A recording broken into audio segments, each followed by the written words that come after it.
Friday! It's Yuri Friday.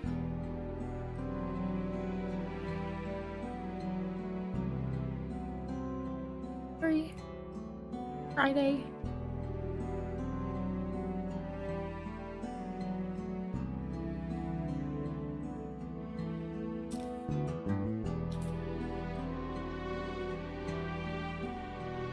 Weird.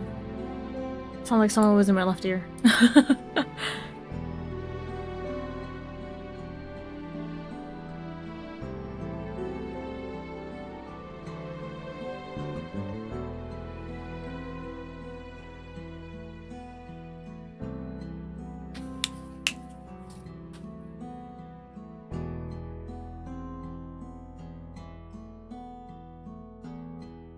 Going to watch the Chainsaw Man movie later tonight.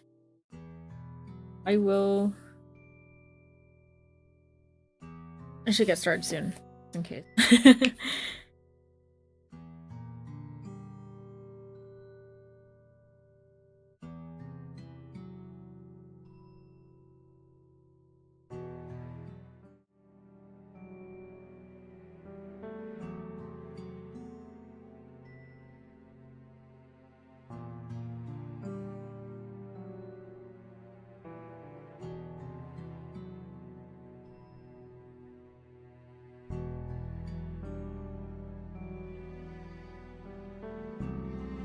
But we'll try to finish this tonight, but even then, I would want to do the other endings too. As well. Last time on iwakura Aria. Aria is gonna do what she was born to do. And die. The Barkler.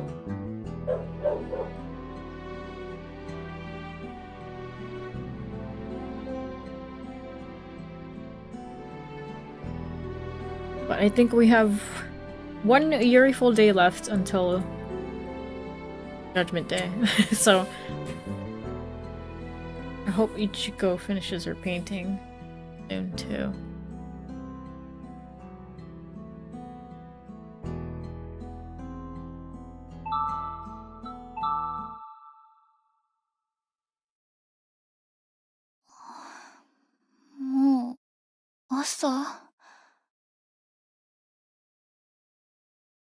The sounds of the birds chirping outside the window suddenly caught my attention. I wonder how long they've been at it.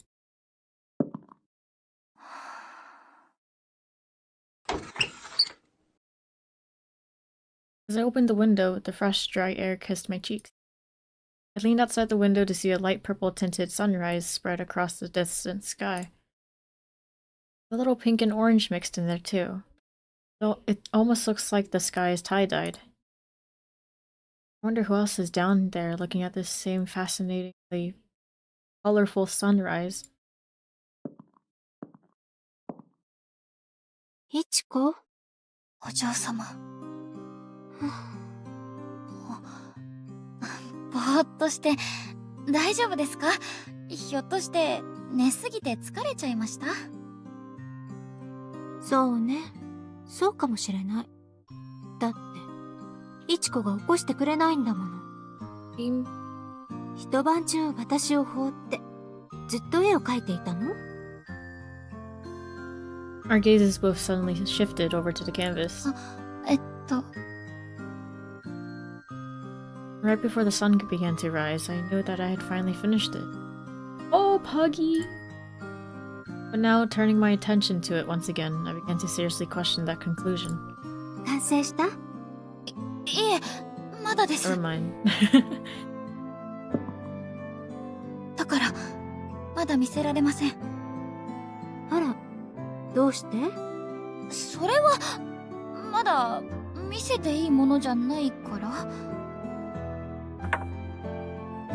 Aria looked at me confused as I adjusted the easel to attempt to hide what she would definitely think is a finished painting from her. これまでは途中だって見せてくれたじゃない。今ダメなら、いつ見せていいものになるの？それは、わかりません。わからない？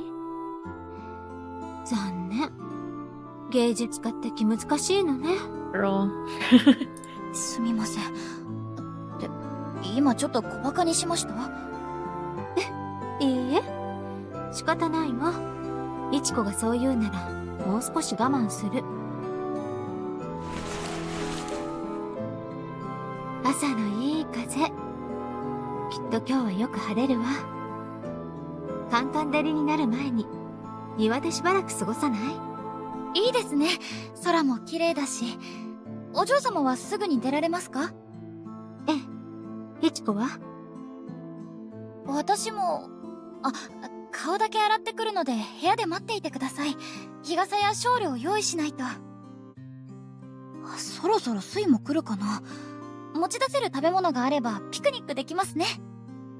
ええ、そうね。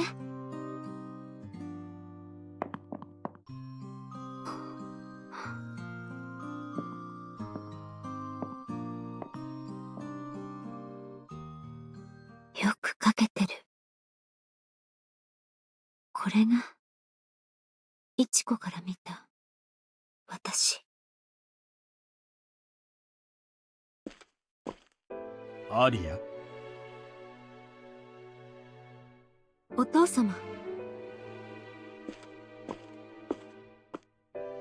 その絵、素晴らしい出来じゃないか。知らなかった。私は宮廷画家を雇っていたのか。まさに、岩倉アリアだ。美しい。アリアもさぞ気に入っただろう。この絵はそう。まさに、完璧だ。うん。今のうちに宗介君を呼ぼうか。宗介？どうして？この肖像画を祭壇に飾らせるんだよ。アリアの魂が収まる場所。きっと100年後も誰かが祈りを捧げるだろう。素晴らしいと思わないかい？この世を去った後も君は皆の希望であり続けるんだ。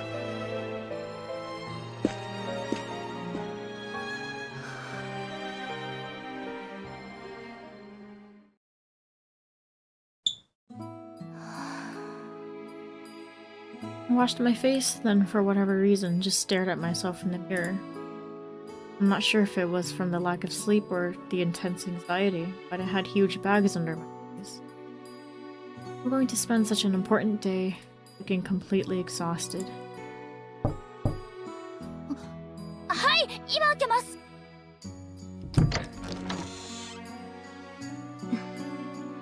お嬢様、ごめんなさい。すぐに戻るつもりがあんまりひどい顔をしてるからどうしたものかと。いちこ、来て。え？気が変わったの。今日は一日部屋で過ごすわ。いちこも疲れているでしょ。Arya stopped and turned to face me. 私のことは気にしないでください。一日寝て過ごすわけにはいきませんし。What's going on here? Is she actually worried about me? Or wasn't it really or was it really a simple change of heart? So there might still be hope. Please tell me before this day is over. You changed your mind that you're going to stop the ritual. Oh, it's still Christmas. Yeah. We returned to her room where Arya grabbed a book off the shelf and began to read. All I could do was gaze at her. It's taking a while to go through the pages. I wonder if something is on her mind. No matter how much I stared at her, I couldn't get a read on her. The only thing that changed was the face of the clock. Get it. Not thinking about anything anymore. Any faint hope I may have had was instantly dashed the moment I realized that. Just sitting there waiting for the end to come. I'm no different. Can't face reality. All I can do is hope she changes her mind. 最悪だ。いちこ？何か言った？お嬢様、本当に明日儀式に出るつもりなんですか？だとしたら、こんな過ごし方。違う。そもそも儀式になんか出てほしくない。私、もう、どうしたらいいか。全然実感が湧かないんです。明日お嬢様がいなくなるなんて、想像もできなくて。今も、現実から目をそらそうとしてる。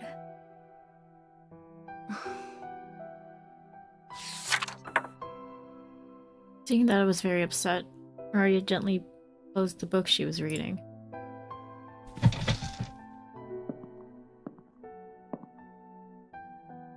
Then I quietly stood up and walked over to me and gently kissed my forehead. Ah! お嬢様、いちこ。She lightly brushed her finger against my cheek. Then she slowly traced a line from my cheek down around my jaw, all the way to my neck.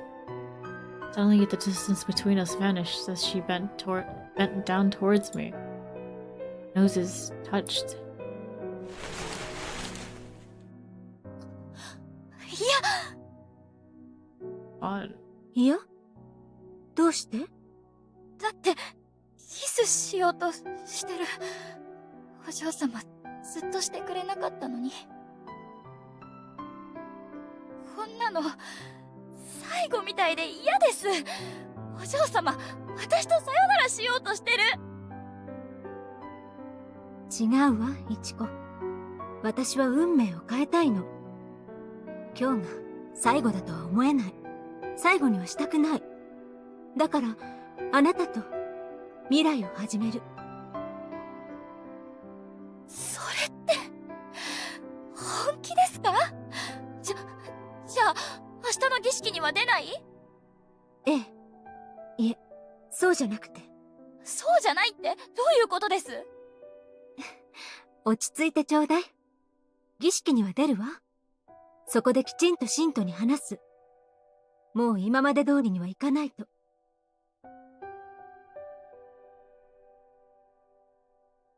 Told all the followers, our guys, I like girls, and then she runs away. Jiko, and then we live happily ever after. 本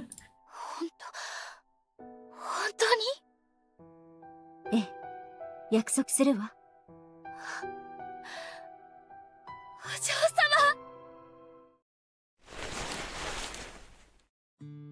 様！あらあら、どうして抱きつくの？顔を寄せられるのも嫌なくせに。意地悪。私はずっとしたいって言ってたのに、こういう時だけ。お嬢様。私、あなたが好きよ。だから、あなたと一緒に生きてるって感じたい。だから、来て、いちこ。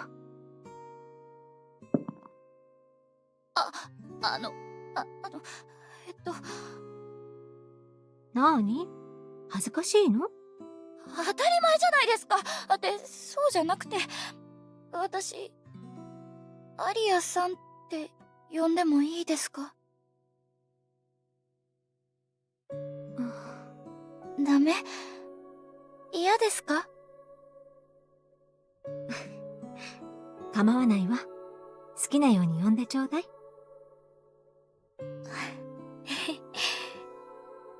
アリアさん、大好きです。ええ、私もよ。あなたが好き。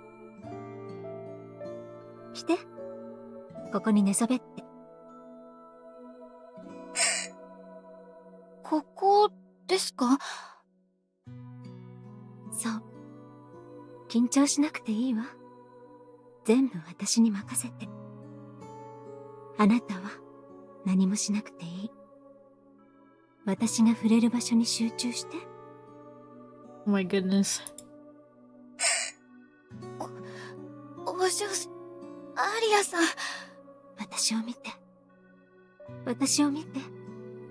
いちこ。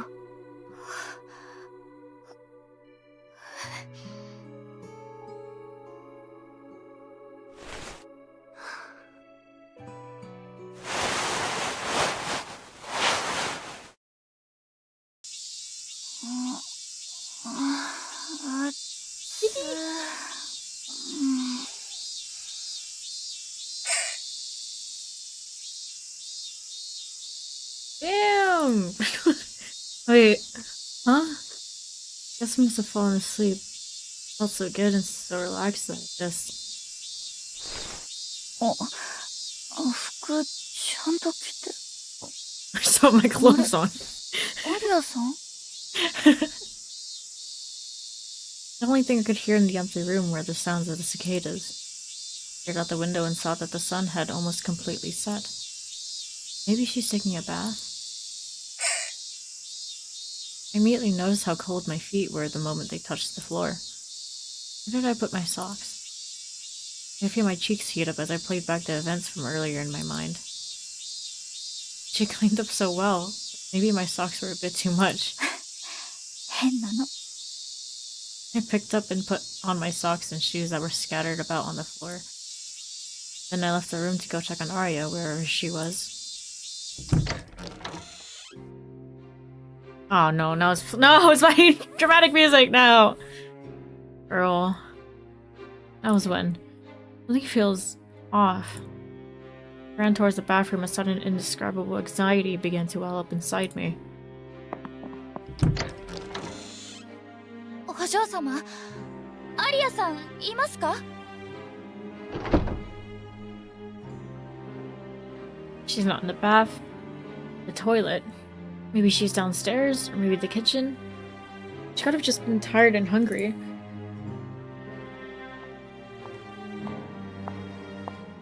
And... oh, footsteps. Thank goodness. お嬢様、どこへ行ってたんですか? あら。 Oh, they're not who I wanted to see. すみません。お嬢様の姿が見当たらなくて、下で会いませんでしたか? いいえ。厨房と食堂では見なかったわ。それより、天音さんは戻ってきてる? 部屋にはいないみたいなの。 Fuck! わかりません。私、ずっとお嬢様の部屋にいて。 If she isn't downstairs, where in the world is she? ごめんなさい。私、失礼します。お嬢様、どこです? お嬢様! Gotta be with Amane right now, right? That's... I peeked inside the guest room, but she wasn't there either. What is going on? Rumbling inside my heart slowly grew and intensified, until I felt like I was going to burst from the inside. Did she be with Mr. Amane? One of the hidden rooms? Maybe she confronted him and told about what she was going to say at the ceremony? But that would not go over well. No telling what he might do once he gets angry. Which evil room do I go to? I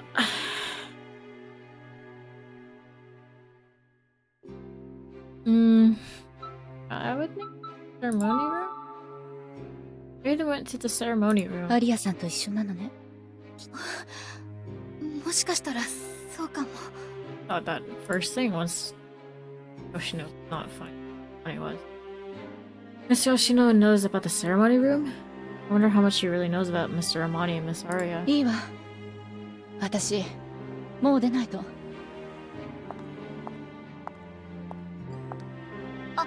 あまねさんに会ったら何か伝えましょうか? ありがとう。でも、結構よ。あの人に話すことはもう、何もない。That man. What happened? With that, Akari made her way down the stairs. I could hear the sound of the front door opening in the distance. It seemed as if only Amani came back from the ceremony room. I could barely make out what they were saying. I can't hear what's going on down there. Are they talking about Miss Aria? I quietly went down the stairs, listening as intently as I could. Then, just when I was only 2 stairs away from reaching the bottom of the staircase...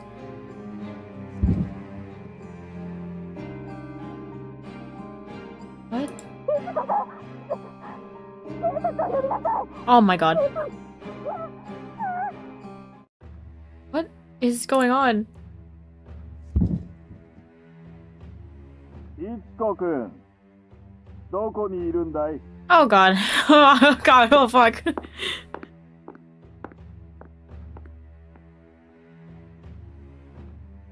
He's coming this way. I have to get out of here.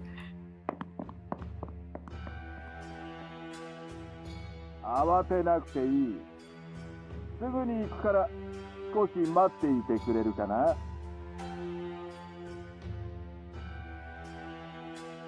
Call police!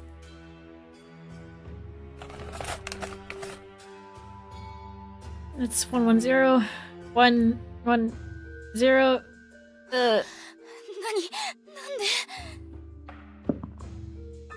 すまない。もう使うこともないと思って fucking 電話は止めたんだ。緊急事態を考えていなくて申し訳ない。さっきの声、吉野さんはお嬢様はどこです？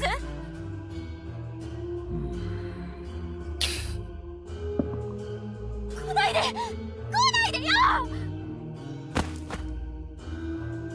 乱暴だな。美しいシガーボックスが台無しだ。しかし葉巻か。悪くない。アリアの後を追う前に一本。あと嘘。お嬢様は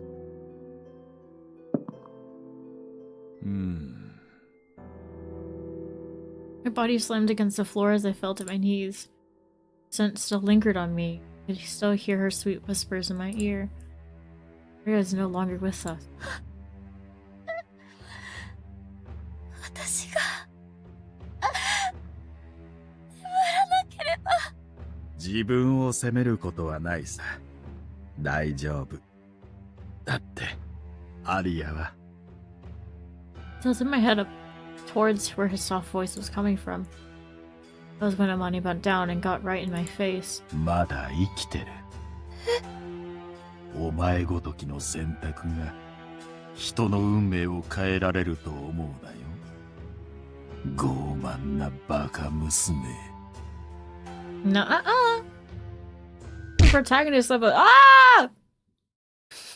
of a visual novel. Ow.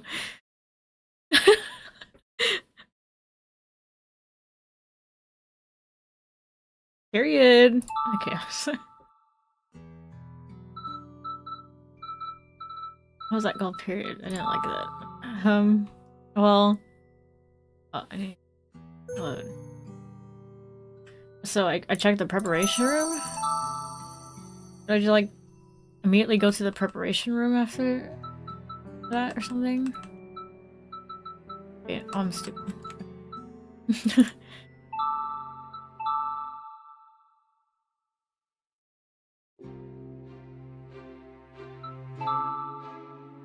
Might be right there in the preparation room. I watched Akari head back downstairs and made a dash toward Amani's room. Okay, so this Ichiko just immediately tries to go お嬢様、ここで to す the か？ preparation room.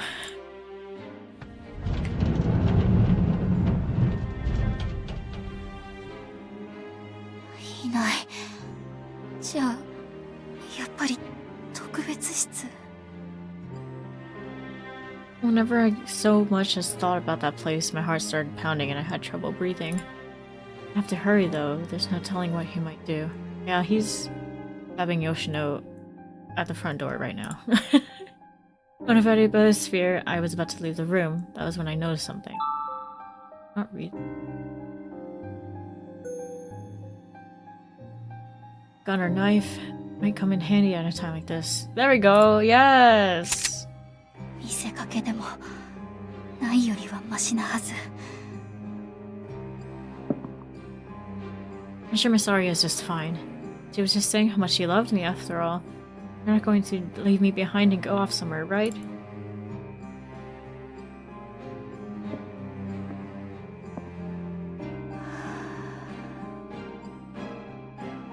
The corridor to the ceremony room, which was already long to begin with, felt like it would never end. ええ、約束するわ。 Once the ceremony is over tomorrow, you won't have to do any of those things you hate ever again. You won't have to deal with the burden and pain anymore. Please. Please. Happy Friday! No, I didn't finish. This might be the finale, depending if I could finish it in time before my Chainsaw Man movie showing tonight. お嬢様、あまねさん。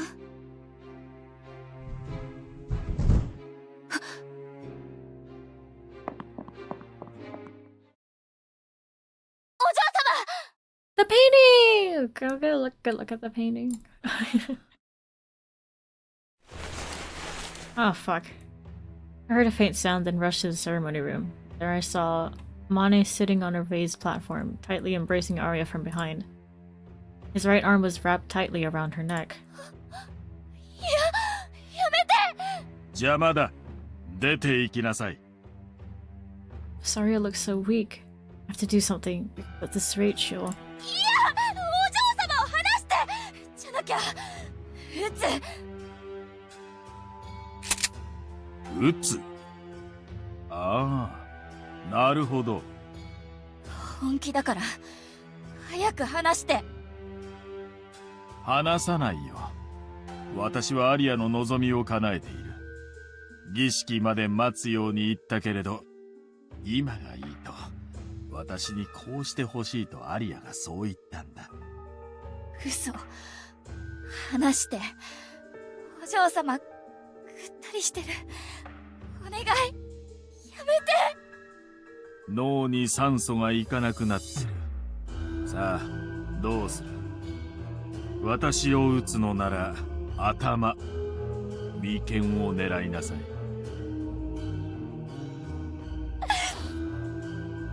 ダメダメダメだよ。力むと震える。息を深く吸って吐いて銃を構え直しなさい。アリアの体に穴を開けたくはないだろう。I was going crazy. 今日が最後だとは思えない。最後にはしたくない。だからあなたと未来を始める。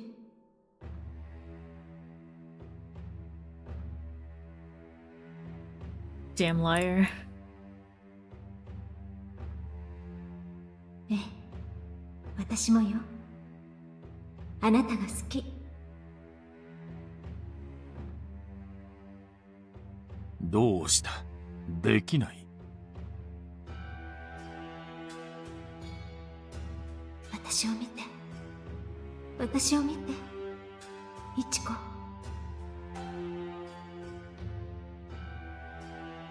She really did have every intention of ending it all. But she touched me the way she did. Didn't do it because you truly cared for me. Didn't care about anything anymore. I think you kissed me so many times. I felt someone's gaze on me, then turned to see my painting. Aria Iwakura staring right back at me.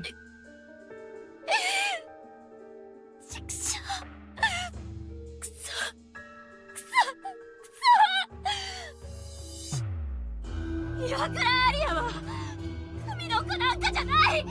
嘘つきの化け物だ。 Oh my god. 君は私を選んだ。アリア。君は分かってた。誰が本当に君を愛しているか。アリア。かわいい私のアリア。僕の天使。今行くから、迎えに来てくれ。くそー！こっちを見るな！ Ah.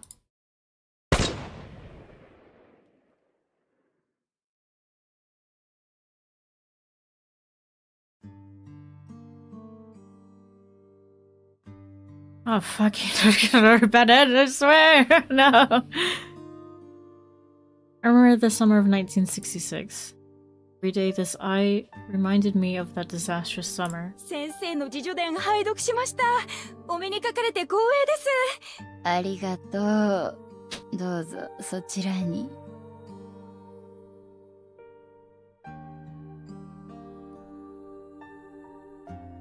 ありがとうございます。緊張する。心臓バクバクです。こちらのお茶をどうぞ。心がすっと落ち着きますよ。いただきます。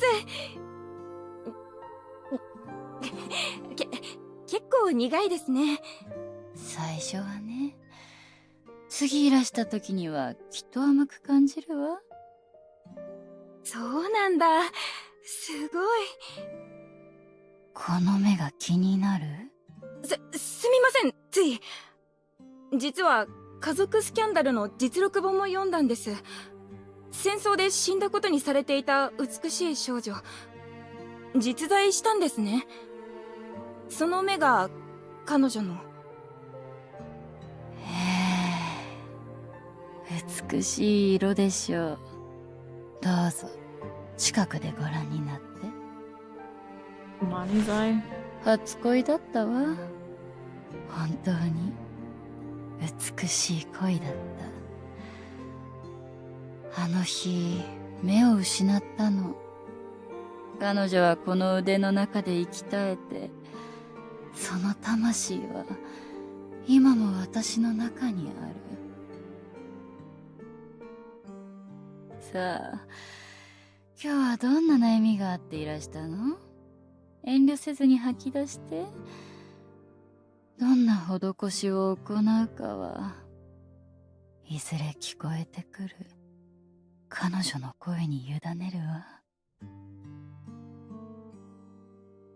I lie with the same ease as a bird, saw my life away. Made use of everything I could, and without any desire for revenge, collected as much money as possible to live a life full of luxury. I now went by the name Aria Kitagawa.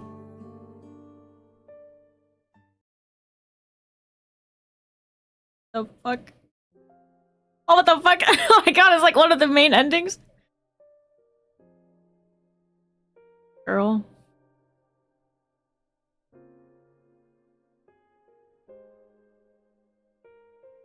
Well. Okay. No, we have to get her out of there! No!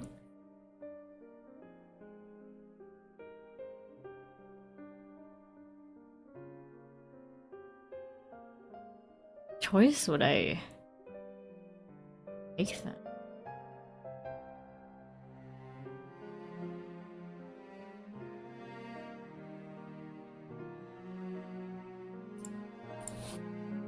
Probably have like half of the endings right now.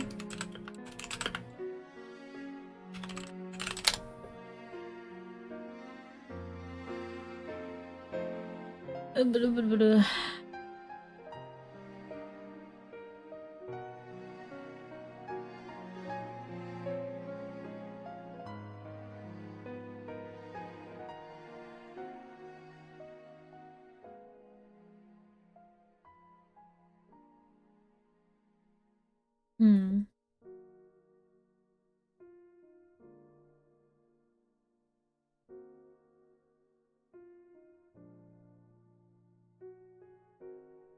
Blah, blah, blah, blah, blah.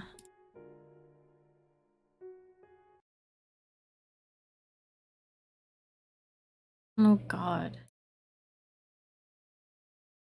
Let me see, wait, let me see all the endings I have now.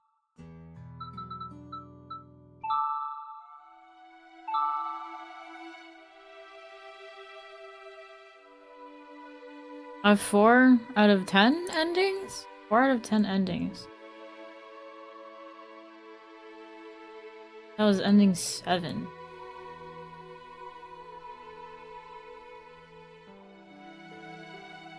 Okay. I don't know if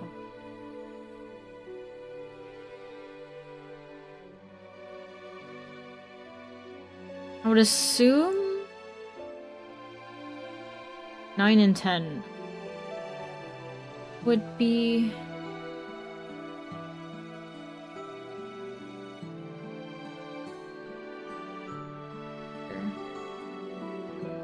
endings, and the other ones would be other bad endings. Yeah, you see. of episode 2. Yeah, I'll try to get 9 then. But this choice is weird. Why does this really affect? Okay, wait, not load. Quick load. What part was this? This one I asked Sui to make something for Aria. Choice between それは嫌。 What's the stage? Oh. Either okay, is this one of the drastic choices? Stare of Aria or ask Sui to make a pie. Okay, I chose stare of Aria and that led me to where I was. Apparently asking Sui to make a pie will change things drastically. Girl, let's get you a pie. どうして？私のお願いを聞いてくれないの？ For real, I think I did. Just wherever I went, it was only just bad. だって今も大切だけど、私はお嬢様と一緒にパイを食べる未来も欲しいから。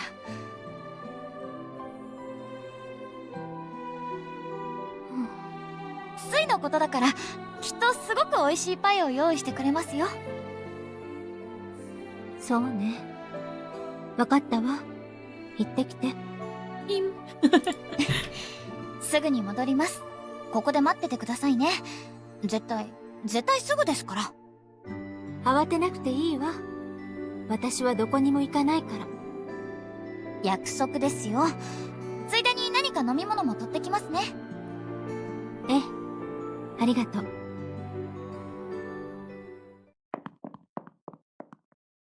いってらっしゃい。I don't like how you said that, girl. いちこくん？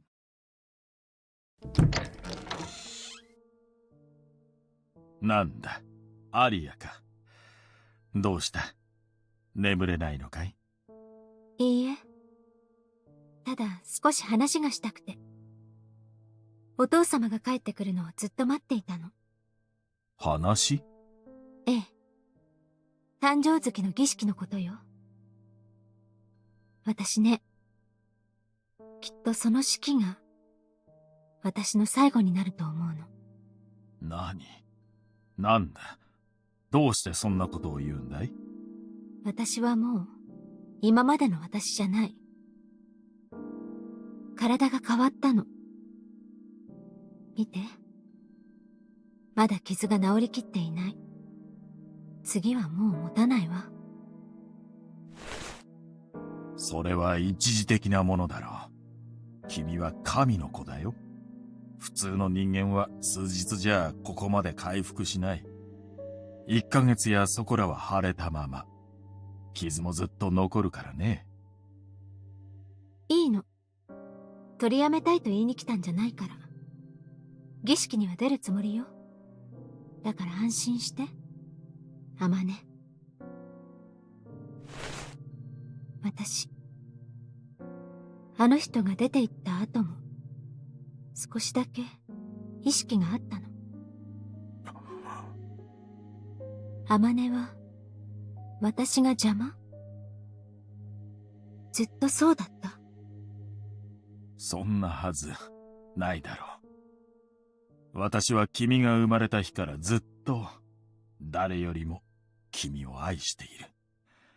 君のいない人生なんか考えたこともないよ。そう。そうよね。32年も一緒にいてくれたんだもの。あまねは私のことを一度だって否定しなかった。どんな願いも叶えてくれたわ。I guess that's why. That's the branching path. Because I just did whatever Arya told me to do, and I was like, yeah, I love doing this. But I guess that's what Amani has done his whole life for Arya too. And that's why they're not on weird terms. I think if Ichiko did that for Arya too. They're still on weird terms. That's why Arya still fucking sacrificed herself. でもね、今頃になって思うの。私がわがままで言ったことや、自分で決めたつもりでいたこと全部、私の意思じゃなかったんじゃないかって。それは何の話だい？一体どういう？わからない。ただ、もし生まれ変わったら、死ぬ前にこんなことを思いたくはないと思う。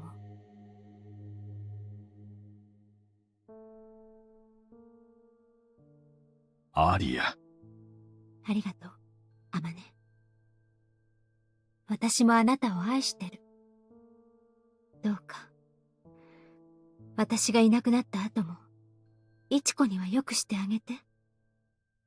お願いね。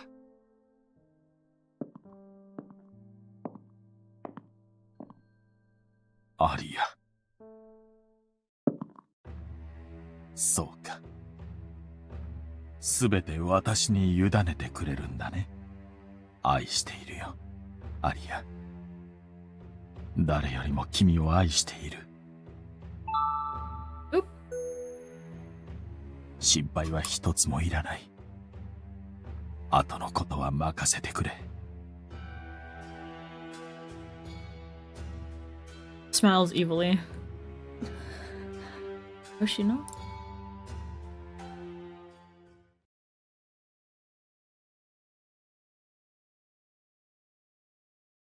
Yoshino's here as often.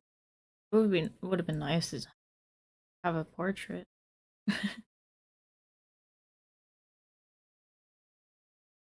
I think art has been read before.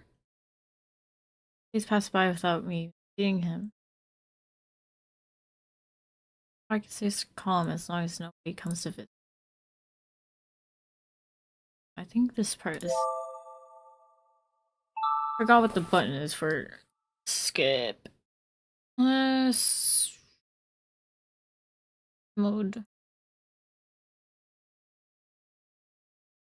Is it on? On. E.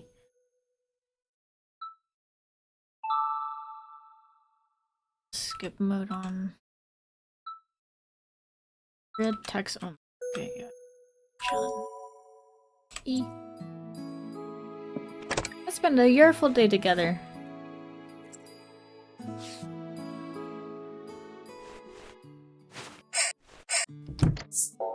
Bed squeak, bed squeak.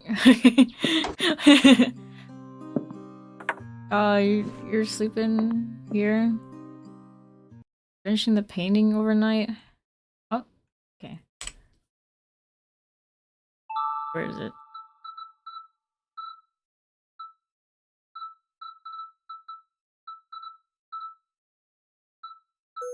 Oh, so this is after. Okay. In the morning. Joe leaves to check on Sui. She's here. Arya's on the painting. I wanted to say something, but the words wouldn't come out. We spent the morning gazing at the sky with very few words exchanged. After that, we packed the bread and fruit that Sui brought for breakfast into a basket and made our way deep into the garden.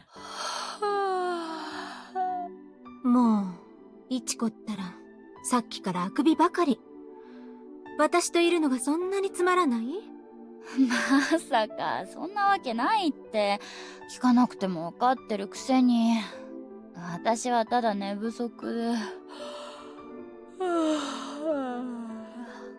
次あくびをしたら、その大きな口に葉っぱを2枚入れるから。どうしてそんなことするんですか？どうしてって、意地悪以外に何があるの？すごい、そんな直接的な。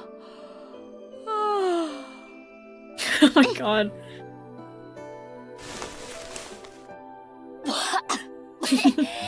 やめてください。入れるならパンにしてください。ダメよ。それじゃあ意地悪にならないじゃない？だから、なんで意地悪するんですもう、 What? なーにそのおかしなあくび。一体どこから声が出てる Meow. の？あ、Put your mouth to Ichigo's mouth, Aria. For real.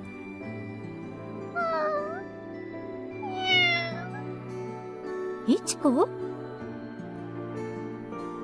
And your other choice, at this present time, we would have been making out crazy style in your bedroom, actually. すみません。なんだかあくびが癖になって。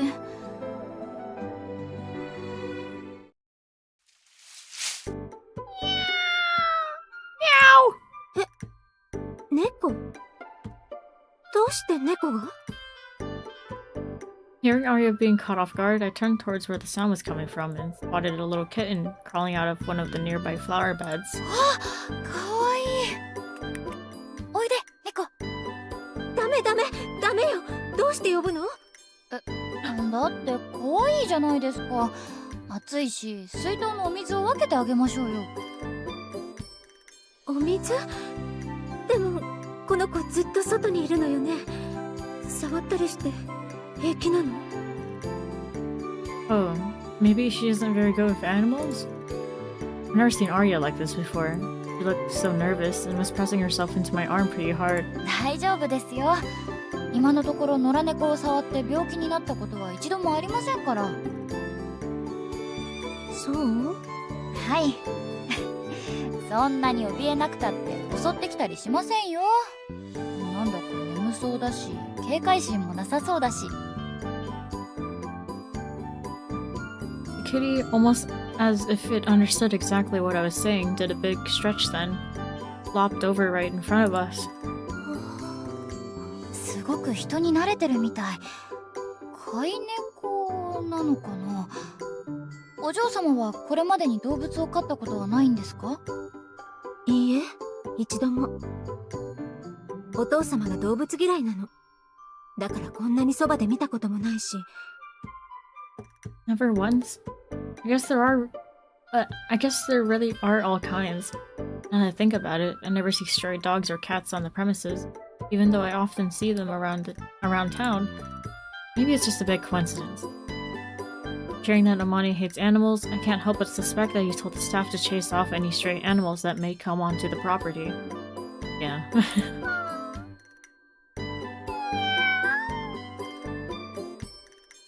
Why is it like a person who's meowing? Could they not have like a sound library that had cat meows? 大きなあくび。いちこみたい。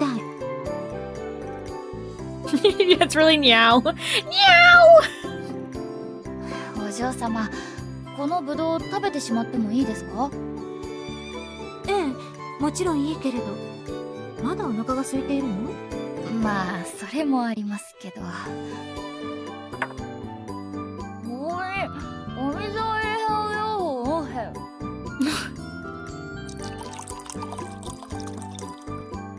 何？なんて言ってるの？ What are you saying?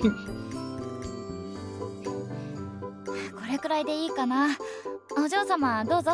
猫にあげてみてください。この子に、私が？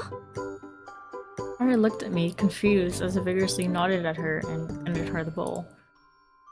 Then, with some noticeable hesitation, she grabbed the bowl with both hands, taking care not to spill any water. 牛乳じゃなくていいの？猫は水ですよ。多分。I think everyone drinks water. そう。あなた、喉乾いてる？お水は飲めるの？その返事はどっち？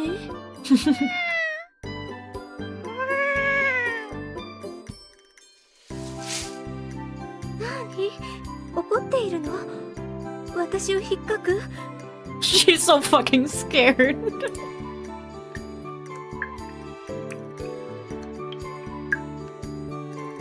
あら、飲んでくれるのね。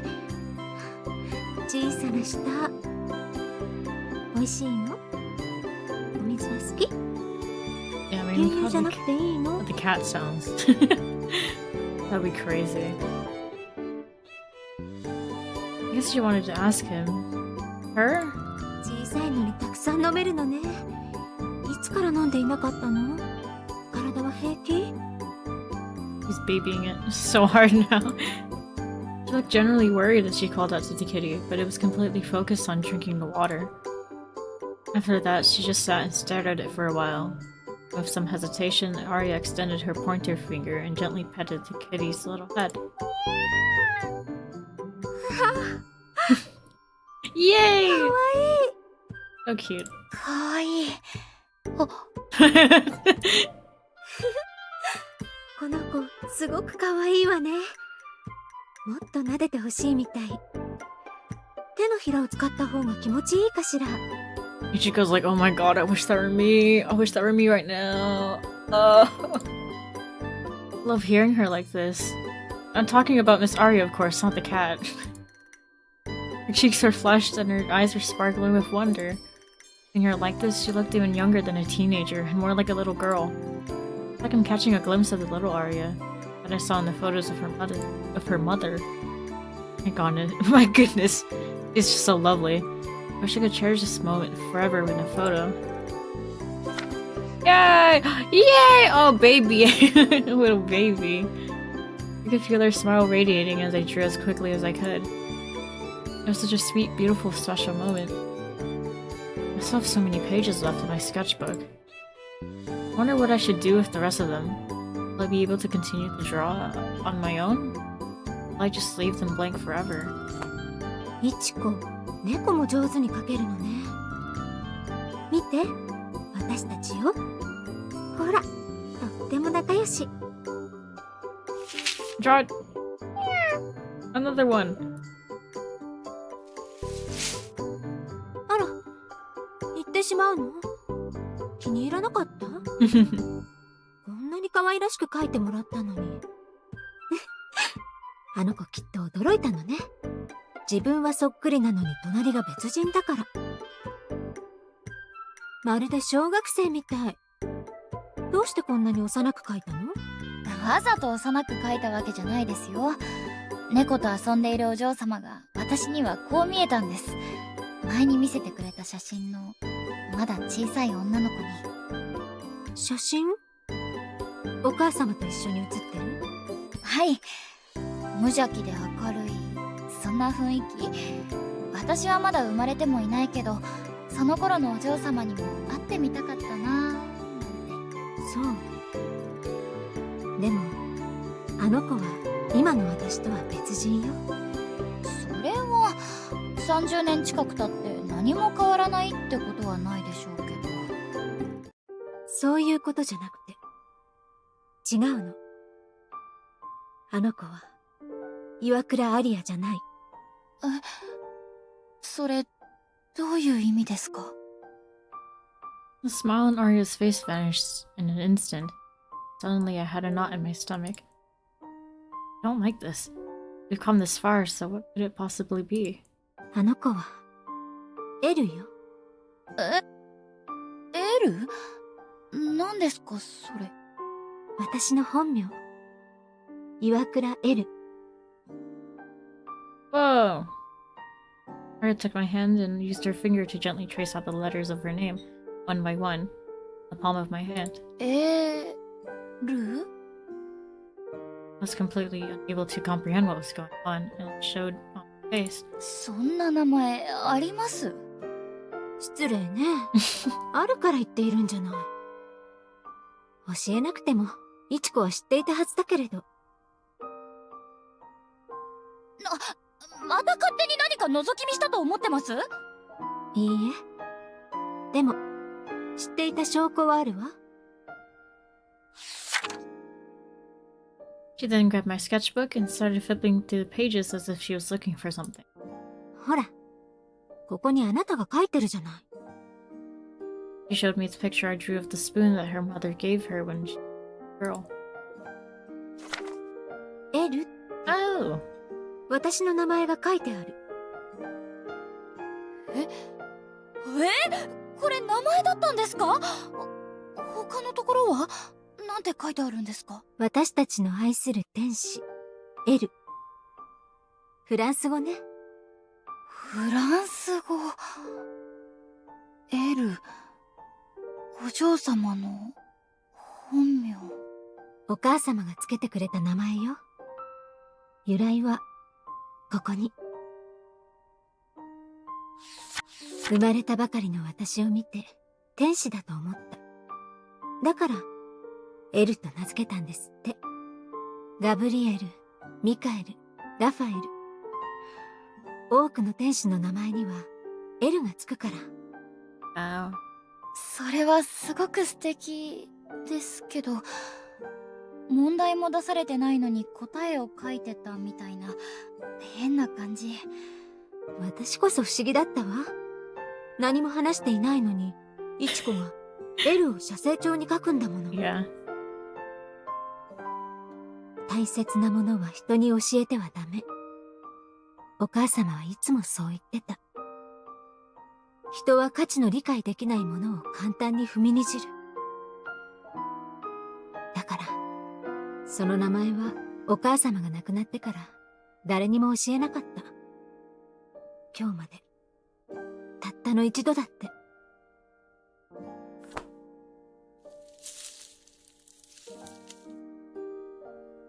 Cute. Strong gusts of wind blew through the space between us, their eyes locked. Rays of sunshine were bursting through the gaping clouds, illuminating her soft hair in a beautiful white light. Ah, so she is. エルと、お嬢様はアリアじゃない。エル。耳慣れなくて少し驚いたけど、名前だってわかるとなぜだかすごくしっくりきます。天使のエル、お嬢様そのままだ。ねえ、イチコ。名前を呼んで。私の名前。エル。もう一度。エルさん。I was still feeling a bit embarrassed, but I finally managed to say it clearly. Looking a little shy about the whole thing, she gazed down at me with a smile. 聞いたことがあるの。人間にとって一番美しい音の響きは自分の名前なのだと。だから私、たくさんイチコの名前を呼んだのよ。Oh my god. そうだったんですか。そんなことどうやって調べたのかしらね。でもいいの。そう思いながら呼ぶと、私が幸せだったから。それに、私には本当だった。私にとって一番美しい音の響き。聞かせてくれてありがとう、イチコ。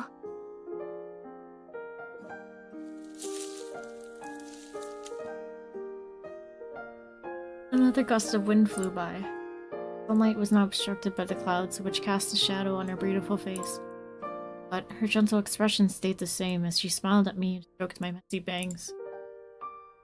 Just once isn't enough. I want her to be able to hear the most beautiful sound many, many more times. I want to say her name so many times that it no longer feels special, until it's just a matter of course. No matter how many times it takes. イチコ？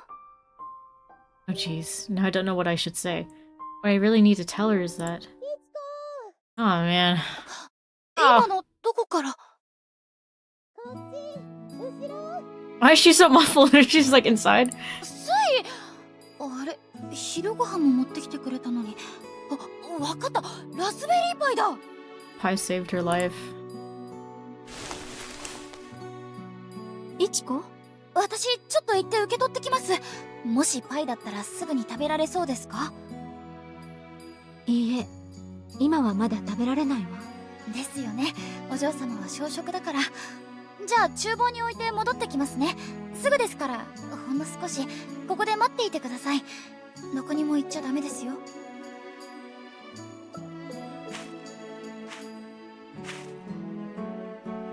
I let go of her hand and began to make my way. The This is so nerve-wracking. I have to say something, but what if I can't find the right words? Can I really just not say anything? Would it be better to just grab her by the arm and run away together? I just don't know. All I know is that I want to choose a path I won't regret. I thought I've been facing reality these past 5 days, but all I've done is run away from it. I want to pretend that everything is fine and have September 1st come and go. I know that's not possible. I understand that now more than ever. She's not thinking about anything beyond what is going to happen tomorrow. At this rate, she really will. いちこ、大丈夫？目の下にクマができてる。クマ？あ、そうだ。昨日寝てなくて。でも大丈夫。それより、その箱って、ラズベリーパイ。大当たり。ごめんね。時間かかっちゃって。知り合いの洋菓子屋さんが引き受けてくれたんだけど、ラズベリーの仕入れがうまくいかなかったみたいでさ。でも今日の朝どうにか勝手に庭の方まで入っちゃって、アリアさん怒ってないかな。厨房に置いていこうと思ったんだけど、大事なパイみたいだったし、直接渡した方がいいかなって。ありがとう。すっごく助かった。お嬢様は怒らないし、絶対に喜ぶから安心して。忙しいのに手配してくれてありがとう。どういたしまして。私も余裕があったらってお願いしてみたんだけど、2個は焼けなかったって。だから次会う時絶対感想聞かせてね。次、わかった。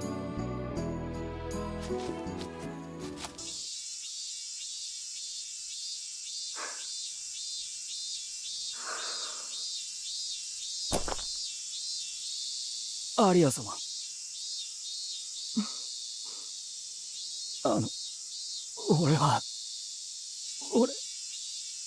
俺は。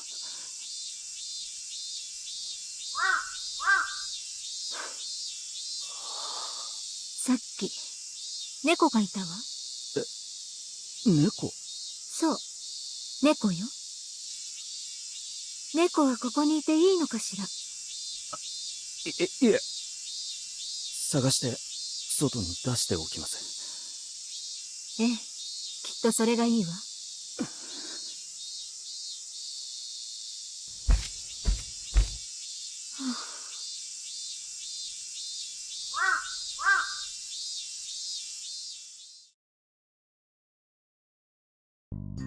No cat! I don't know what that guy's deal is, so I think its side story would probably explain it better. He's just there. A little weird.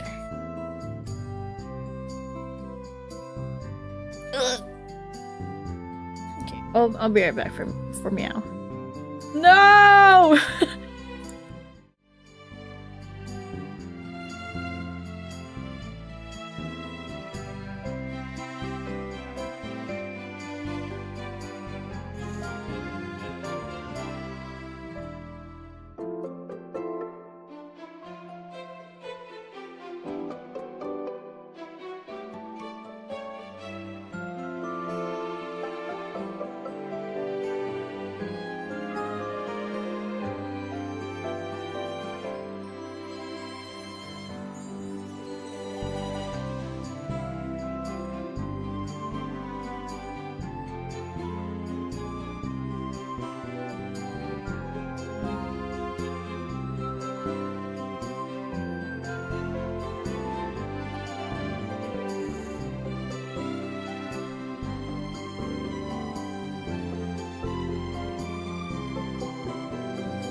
I thought about it more in the bathroom. Like, that main bad ending I got, it was like Ichiko was like, in a way, not letting Arya die in memory and like kind of like using her. It's a similar way that Amane is using Arya currently, like not letting her die. Pretending she doesn't die.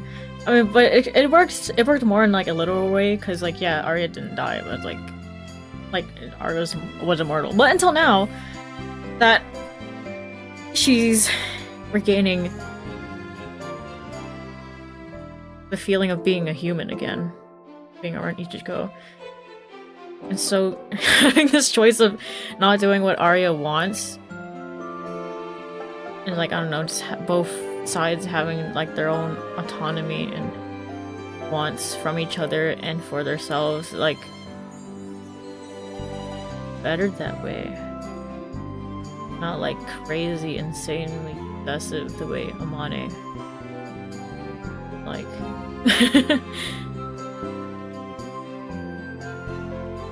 I get it. I get it now.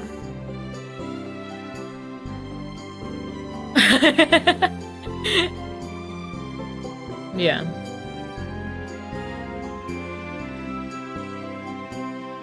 Main thing is we're trying to turn this toxic relationship to a healthy one.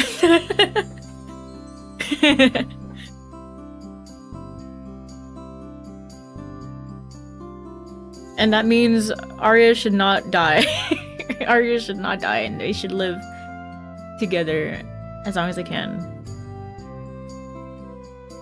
Anyways. The sky was beginning to signal the end of the day. I heard that it's always darkest right before the dawn, and I'm certain that the loneliest time is right now as the sun begins to set. Yeah, me too.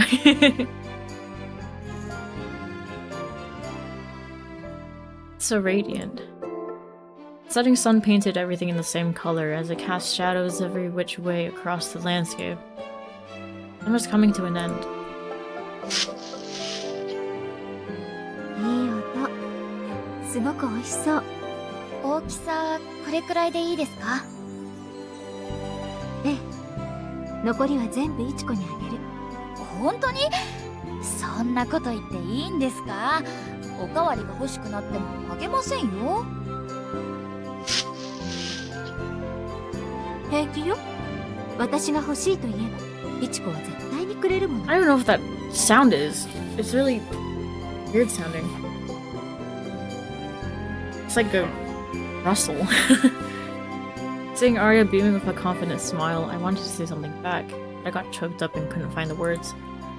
All I could muster was an awkward smile as I placed a slice of raspberry pie on her plate. ありがとう、イチコ。いえ。This happens because it says things like that. The person who gave birth to me didn't choose my name, and up until now, it wasn't even something that I even particularly cared for. But after a day like today, it now has a special meaning attached to it. Who am I kidding? Both my name and hearing someone say it don't mean much to me. What really matters to me is the person who is saying it.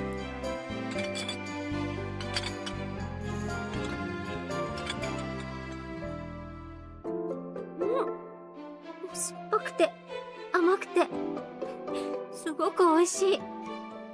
お砂糖とバター、天国の味がする。早くイチコも食べてみて。じゃあ。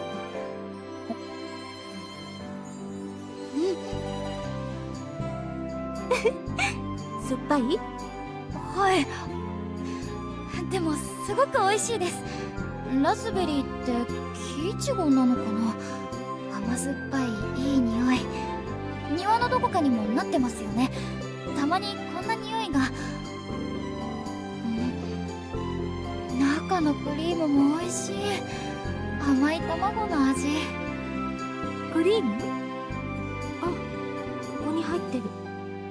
カスタードクリームね。本当だわ。しっかり卵の味がする。ほら、食べたいもの、やっぱりあの時に頼んでおいてよかったでしょ？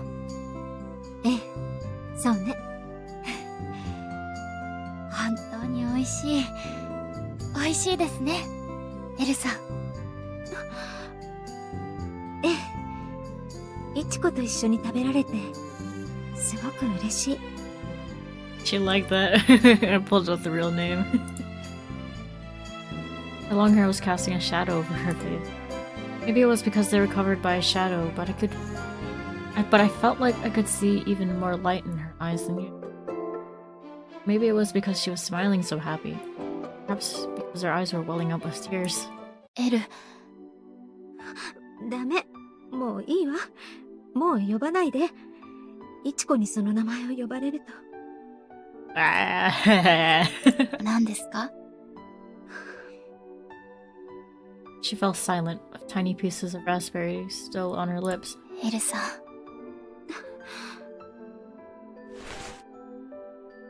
I reached my hand out and gently wiped the fresh, red juices from her lips. I quivered as I felt her trembling breath blow against my thumb. Did she feel the same way I do right now? Something was telling me that she did. No matter how difficult she may be to read at the time, the instant I felt her breath against my skin, I knew. Mistaken. I'm sure of it. ねえ、死ぬのは明日じゃなきゃダメなんですか？ I was trying to be more eloquent with my word choices, but everything just kind of spilled out of my mouth before I could even finish my thought. It was a question that I had buried in the depths of my heart for the past 5 days. どうして明日じゃなきゃダメなんですか？死ぬなんていつだってできるのに。いちこ。今までだって絶対に死なない体じゃなかったでしょ？それでもこうやって生きてきたのに。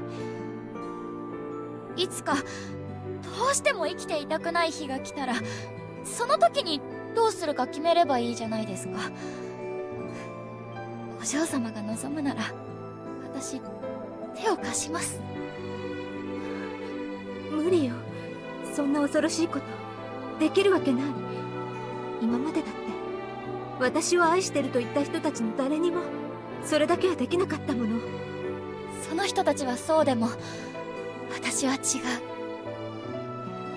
お願い、約束しますから。今すぐ一緒にここを出ましょう。死ぬのは人生で一度しかできないけど、生きるのは何回だってできるから。いろんな生き方を試せる。うまくいかなければまた違う生き方をしてみればいい。信じてください。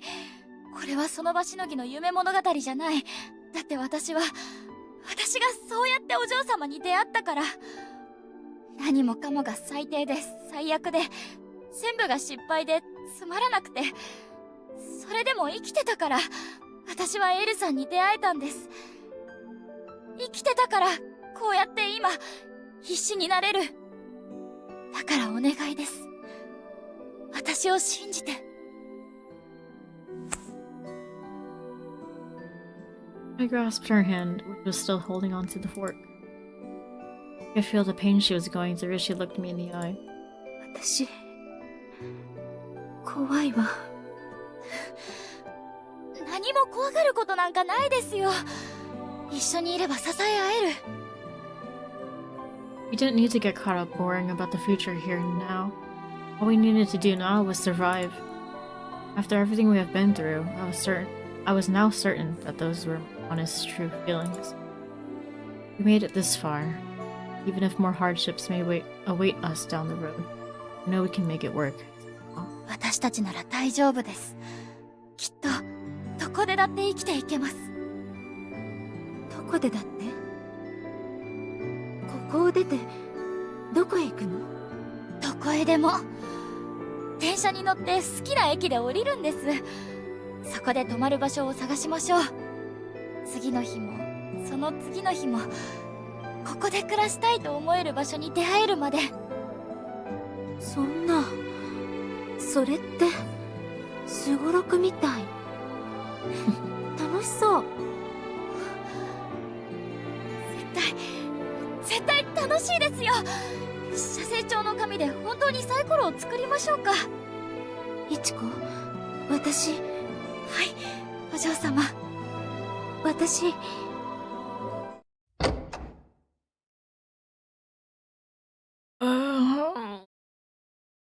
Suddenly, I heard the front door open in the distance. Her eyes that had been completely fixated on me suddenly looked to the left. Short thread that was connecting our hearts in that moment, pulled apart by his gaze. I felt like it snapped. ああ、そこは開けたままでいい。それじゃ、しばらくここは任せるよ。Molly's voice could be heard loud and clear over the sounds of the people shuffling into the house. It seemed like the preparations for the ceremony were getting ready to begin in earnest. Only could have had a proper conversation with her a little sooner. But it will be okay. As long as she doesn't waver, escape. おや、アリア、ただいま。I don't give a fuck. お帰りなさい、お父様。He began walking straight towards Arya, almost as if he were completely oblivious to my presence. He stood in front of her as she sat there, with an elated expression on his face. どうしたの、お父様。いや、ただ、なんて美しい娘だろうと思ってね。皆、これほど美しく生まれれば、苦しむこともないだろうに。綺麗だよ、アリア。私の枯れない花。君のように生まれなかった者たちのために、明日も美しく咲くんだよ。As he spoke, he reached his large hand out towards Arya's hair, as if he were admiring a beautiful flower he spotted in the garden. Ugh. Gross. ん？ Instinctively grasped her elbow when he finally turned to look at me. He gave me a cold stare like he was glaring at a piece of filth. Monty was tightly clenching his fist. Oh no, he's going to hit me. ああ、そうだった。What? He made a rather exaggerated showing of reaching his hand into his chest pocket, at which point he pulled out a thick envelope. アリア、信徒からの祝い金だよ。ついに神の子としてお披露目された時の額を上回った。この式は特別だ。君はすべてを超越した存在になる。それで、いちこくんは、これでいいかな？え？給料の催促だろう？すまないね。渡す機会を逃してしまって。さっきのはそんなんじゃ。それに、これはお嬢様への祝い金なんですよね。そこからのお金を受け取るなんて。私が一度部屋に戻って帰ってきたところで財布は同じだ。そんなことにこだわって何の意味があるんだい？ほら、早く受け取りなさい。でも、お父様の言う通りよ。受け取って、お金はお金。私たちがあなたの働きに払うものよ。何のためにどこから来たかは関係ない。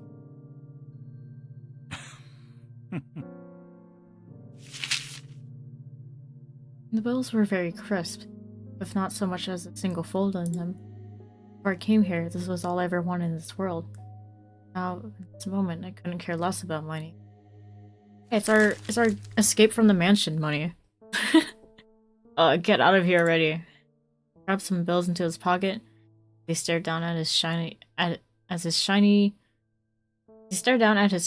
freshly polished shoes. It appears as if he was channeling some frustration. Then, almost as if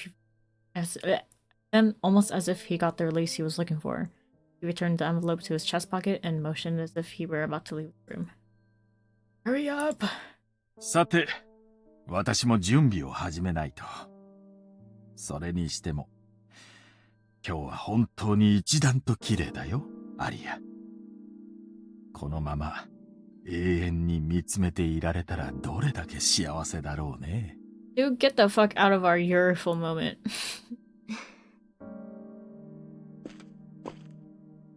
そうだ。今日、明かりを見たかい？あかり？いいえ、屋敷には来ていないはずよ。そうか。まったく。どこで油を売っているんだか。The hell? He's finally gone. お嬢様、これからどうしますか？私がお嬢様の分も荷造りをして。その必要はないわ。え？幸せな未来を想像できて楽しかった。でも、ここから出たって結末は同じよ。いつか今日みたいな日が来るだけ。私も少し休んで、準備を始めなくちゃ。Oh. No!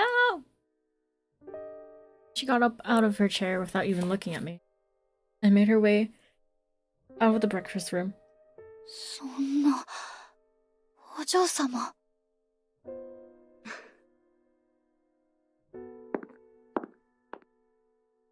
The only thing left behind was a partially eaten raspberry pie, which filled the room with its sweet, sour aroma. The scene before me, lit up by the light of the setting sun, suddenly felt like a distant memory to me, as if everything was already over. ダメ。残りのパイも一緒に食べるんだから。There's absolutely no way I can let things end like this. I just can't accept this.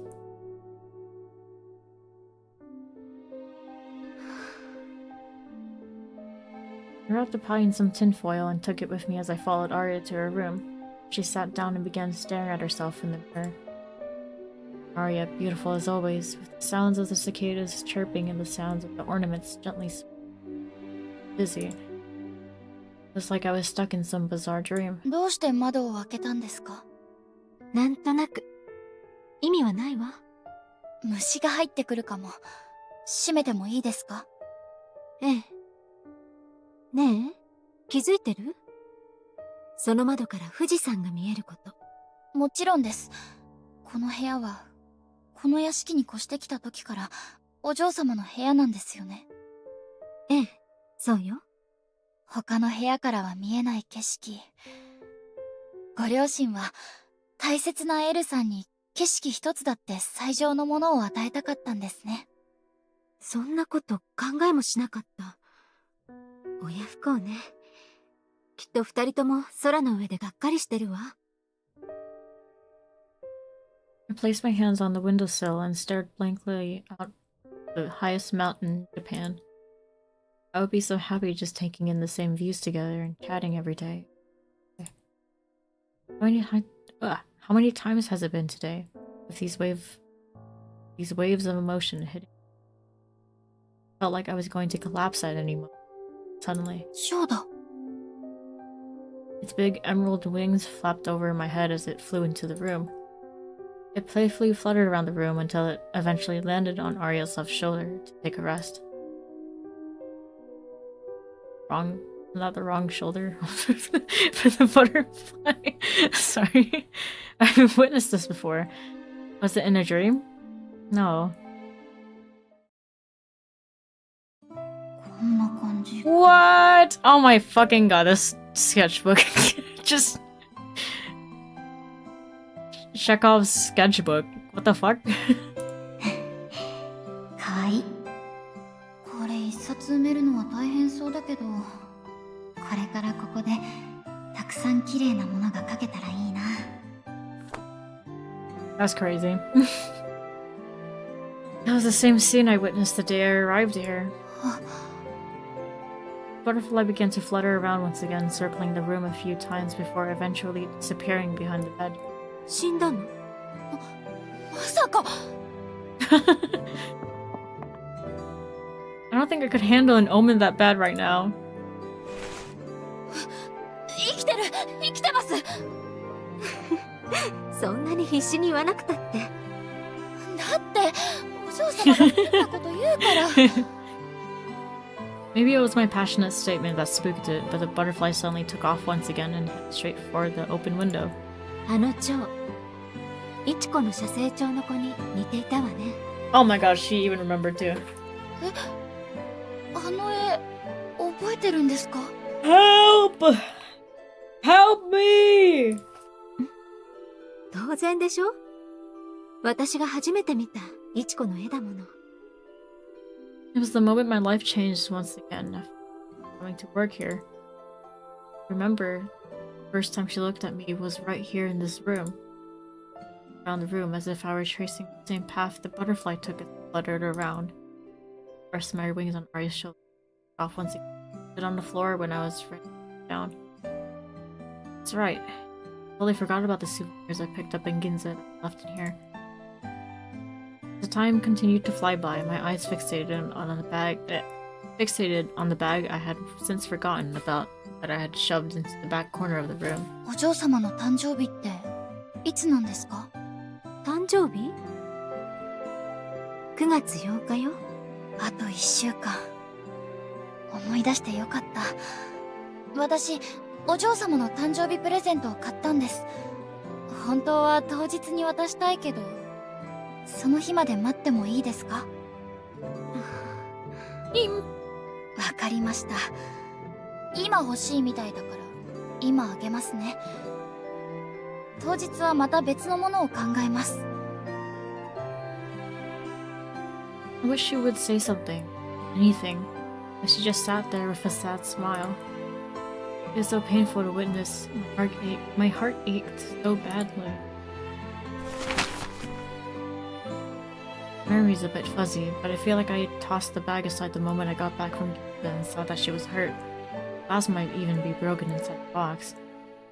I'll be concerned about that right now. Bought a bunch of art supplies too. Wow, I completely forgot about that part. Love to use them to make a painting of her. あった。これ、どうぞ。お誕生日おめでとうございます。エルサ。Bye, Kai. Thank you for popping in. ありがとう、イチコ。素敵な箱。これ、すごく高かったんじゃない？私にとってはかなり。でも全然迷いませんでした。お嬢様にすごく似合うと思ったから。それに買い物が楽しくて舞い上がってしまって、お金をこんなに持っているのも初めてだったし。いい時間だったのね。はい、すごく。お嬢様が一緒だったらもっと楽しいだろうなってずっとそう思ってました。開けてみてください。気に入ってもらえるといいんですが。After some encouragement, Arya began slowly lifting the box. Inside was a hairpin adorned with a jade-like green stone. デザインが上品だなって。それでも私の手持ちで買えるものなのでそんなに重厚な感じはしないかも。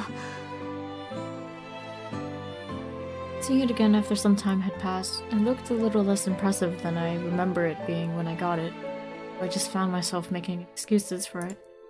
But almost as if she didn't hear a word I just said, Arya looked up at me with a big smile. 素敵なかんざし。緑の石がとっても綺麗。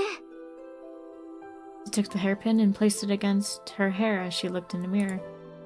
Maybe it was because the temperature hadn't dropped even before Maybe it was because the temperature hadn't dropped even after sundown. Maybe it was because she really genuinely liked her gift, but I could see that her cheeks were looking a bit red. かわいい。やっぱりイチコはセンスがいいわね。Thank goodness she likes it. But still, it's so strange. The more human she becomes, the more childlike she appears. I can't help but wonder if this is who Iwakura really is. It's a cute girl that captures the warmth and charm of Aria Iwakura. I get it now. The reason why I fell in love with her. The thing I find most beautiful about her. イチコ？私行かなきゃ。少しだけ時間をください。時間？待って、どこへ行くの？客間です。お嬢様の絵を完成させなきゃ。イエイ。私の絵？あの絵は、もう完成したんじゃなかったの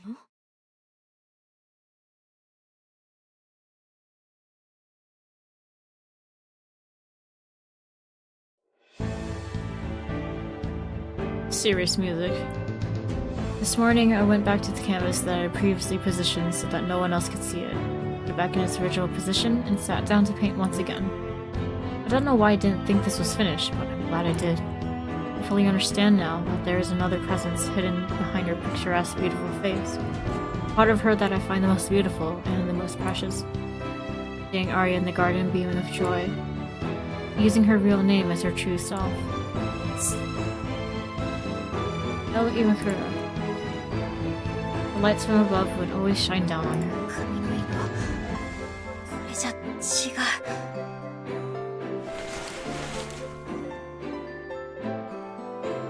My hand suddenly stopped as I changed her expression and some of the other details.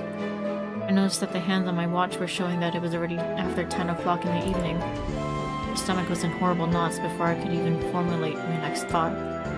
My god, is this really the end?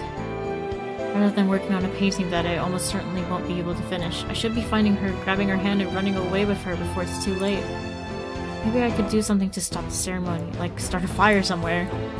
I wonder how that would work out. No, first things first. 今、お嬢様は。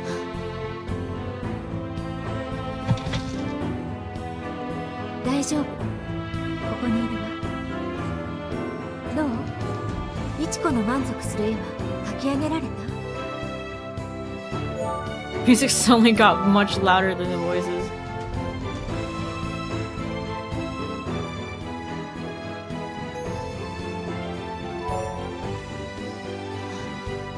いえ、まだ時間がかかりそうで。でもごめんなさい。もう描けません。お嬢様、お願いですから私と一緒にここを出てください。ダメよ。最後まで描いて。でも、いちこが一番綺麗だと思う私が見たいの。私の望みはそれだけよ。Aria spoke with a calmness that was completely unaffected by me hounding her just a moment ago. I wanted to hear the reason for that. I wished that she would say that she would wait to see it, even if I couldn't finish it today. But alas, that was all she said.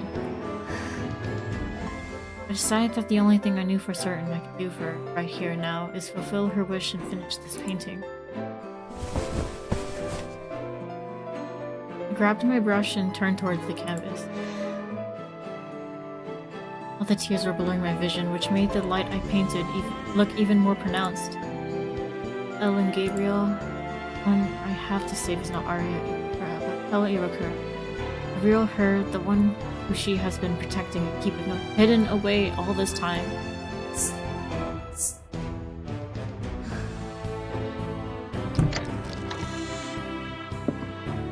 アリア様、下で少しお話を。話すことなんてないわ。 Get the fuck out of here. 欲しいものがあるのなら時が来るのを待って。お父様にもそう伝えてちょうだい。承知しました。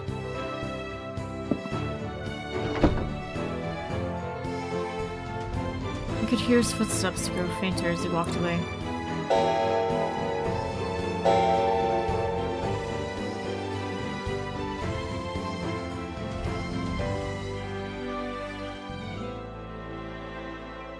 After a little while, the sounds of the grandfather clock caught my ear.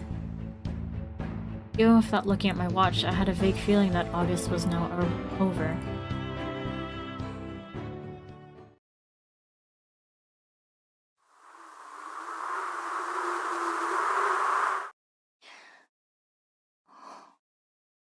I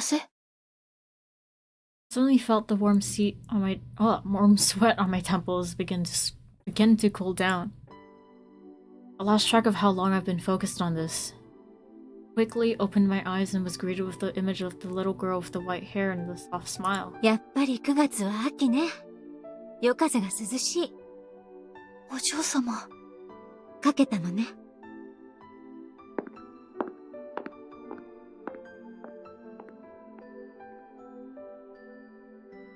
Aria quietly approached me.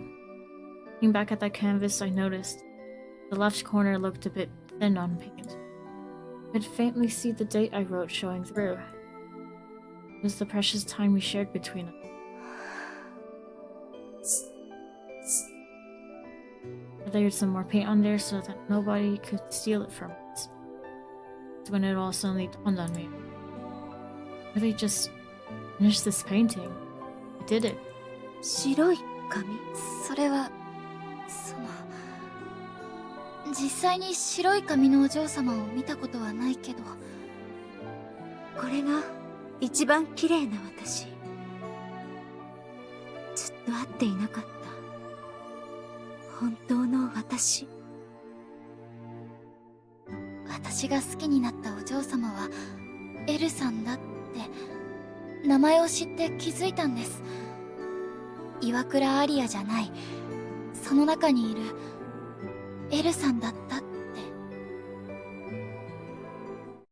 エル、大人になってもすごく綺麗ね。でも笑顔は5歳の頃と変わらない。私、あなたをずっと大事に守ってきたの。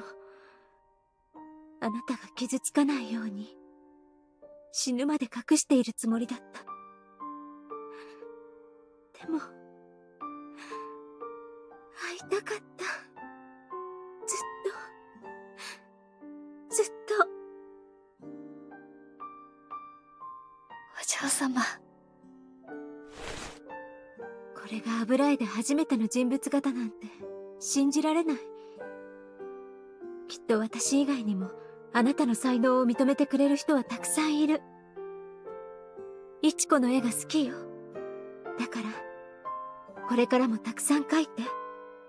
いい？約束よ。Aria then held out her pinky finger. I accomplished what I set out to do.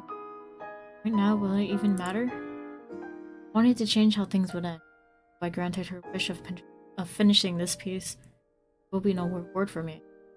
Nothing was going to change anyway. Chosen not to see. Smile like that. Shit. I hate this. I don't want to make that promise. Our fingers joined together. That's it. It's the end. いいわ。約束なんかしなくたって、いちこはきっと書くもの。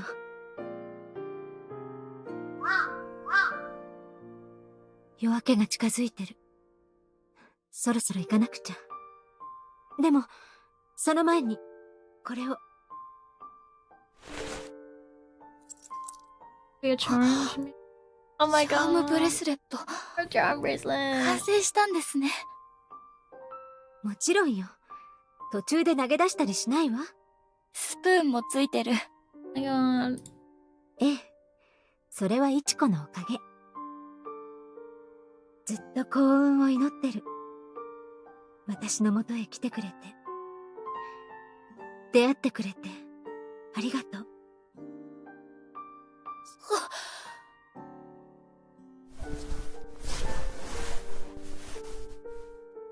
いや、行かないで。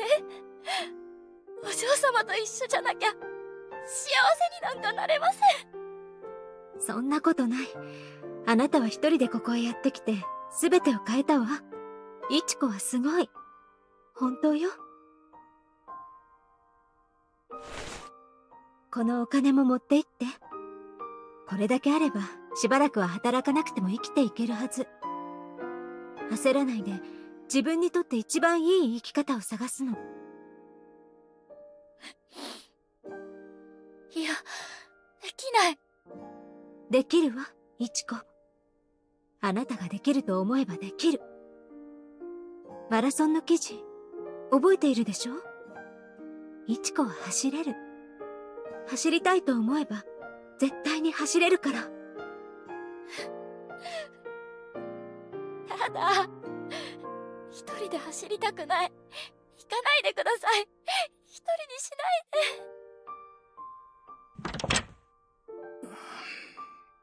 いで。ねえ、いちこ。この絵を持って行ってもいい？あなたをそばに感じていたいの。だっ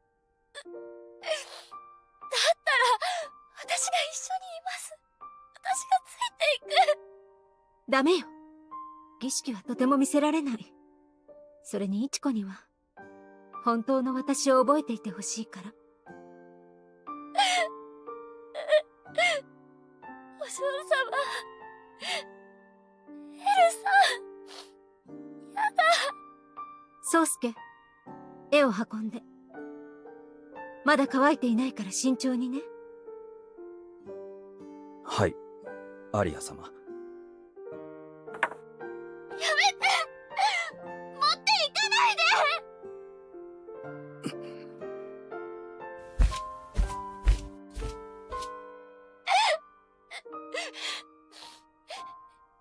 行かないで。いちこ、大好きよ。悪い冗談や意地悪ばかり言ってごめんなさい。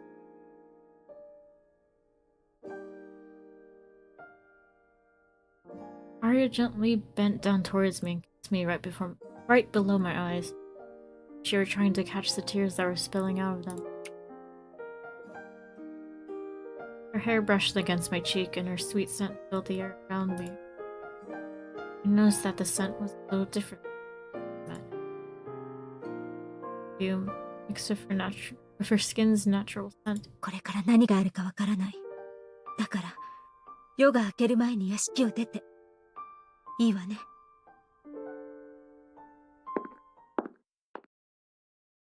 I could hear the sounds of footsteps walking away as my eyes remained closed. They stopped for a moment. It was almost as if they were reluctant to leave.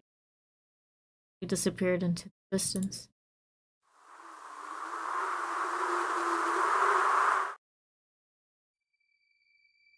The curtain swayed, and the air was now filled with the smell of oil and paintbrush cleaner. お嬢様。In my eyes, the empty space that spread out before me felt like a dream.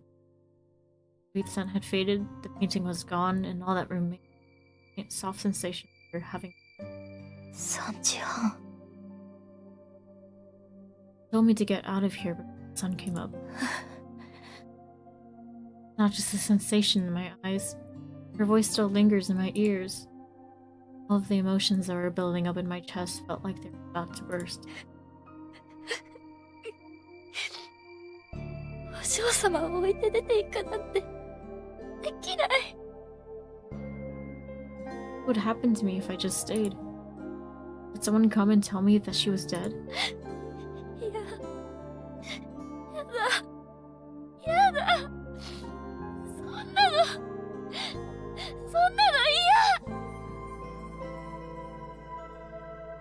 Maybe it would be Amane, or maybe the gardener. The image I just conjured up in my mind made my skin crawl, and suddenly I felt this deep, uncontrollable tremor within my body. Oh, take it. I could never handle that. I shoved the bracelet in an envelope Arya gave me in my pocket. A moment to look around the room. The beautiful piece that was hanging by the window was not. Pitch black darkness that seemed to stretch on forever was all that could be seen from the.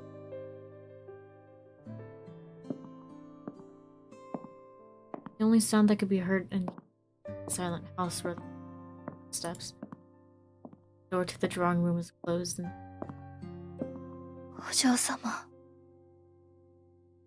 barged into the ceremony.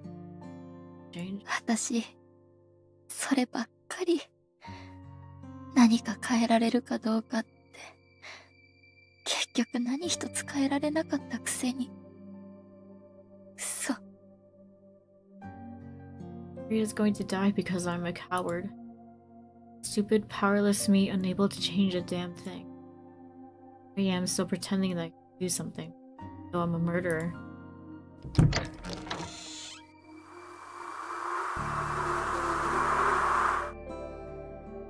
The door and was immediately hit in the face with a dry breeze. Leaves on the trees surrounding the house were quietly. It feels like autumn. The end of August and beginning of September doesn't clearly separate summer from autumn. Definitely autumn breeze that I didn't feel until today. September really is autumn, just like she said. 出ていくのか。 Passed by the guard who was mumbling to him. Made my way to the front gate where I witnessed a bunch of very expensive looking cars lined up. I don't know where they came from or where they're going, but right now, people who I knew absolutely nothing about were having their breath taken for sheer beauty. I wished for her to be covered in cuts and bruises, so that they could feel some relief from their pain, or just so that they could witness something evocative. おいおい、汚いな。出ていくなら掃除していけよ。上級信徒の方々に失礼だ。Lit. The spot on the ground, wet from my stomach acid, glowed dark red in the light of the street lamp. ラズベリーパイ。なんだって？ Lexin behaves exactly the way, even though she is such a funny, adorable, and intelligent woman. Not a single person who will be there to witness her final moment know this. I'm sure they aren't even aware that they are going to watch her die. Just there to enjoy a special occasion and lift their spirits in a way that no one would never get to witness. Iwakura is trying to put an end to the endless torment she has faced, all while surrounded by the... It's absolutely ridiculous. できるわ、イチコ。あなたができると思えばできる。マラソンの記事、覚えているでしょ？イチコは走れる。走りたいと思えば、絶対に走れるから。I can make myself get up and run, that means she can too. Besides, it was her idea to run in the first place. She said she wanted to run, so she should run. そうだ。かんざしを使うところもまだ見せてもらってない。ラズベリーパイも置いたまま。私、戻らなきゃ。あ、こら！なんだ？忘れ物か？どう？追いかけた方がいいか？あいつおかしなことしないよな。あ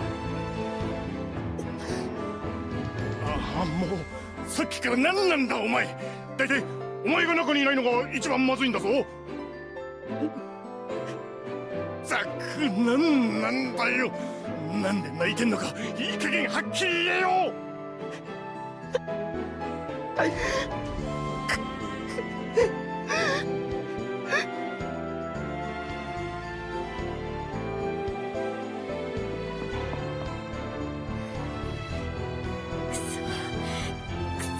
ふざけんな。人殺しは私じゃない。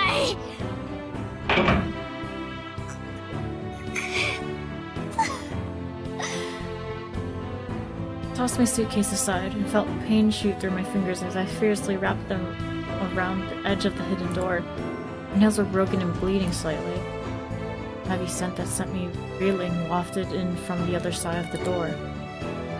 Damn it, getting scared again. I honestly don't even know if she would want me to do something so reckless. Maybe she would have to suffer longer if she waited to die at another time. Then she'd hate me for the rest of her days. Still, if I were in her position, I know I would want someone there to protect me. Even if my fate didn't change, I would be happy knowing that someone was there to fight for me. 縛り首の定めが今日訪れるなら、抵抗したってそれは変わらないはず。もし何かが変わるとしたら、それが本当の運命なんだ。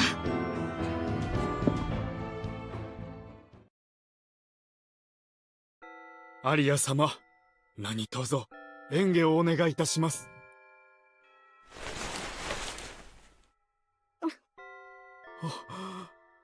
はあ、私の祈り札を。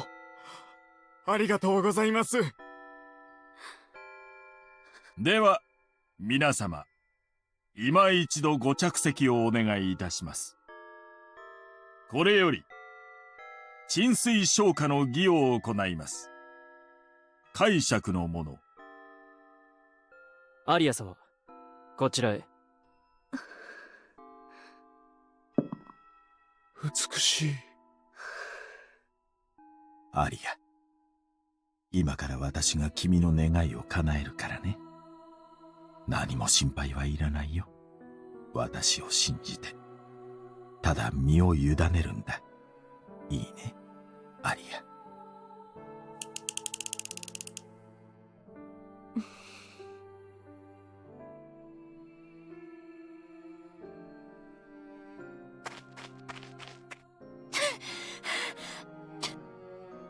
It was like the cold, damp air was clinging to my throat. The scent was also getting stronger with every step I took. I don't hear a thing. I really hope I'm not too late. If I burst in there and find her beaten and bruised, だ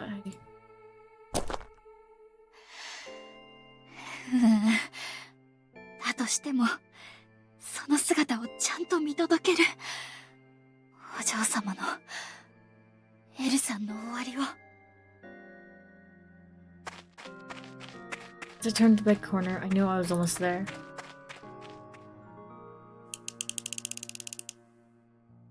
きつく縛るよ。少し痛むかもしれないけれど、ほどけてみっともない姿を晒させるわけにはいかないからね。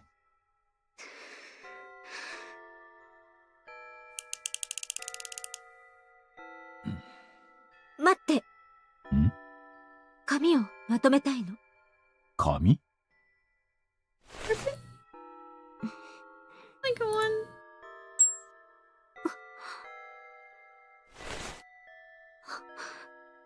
いちこ。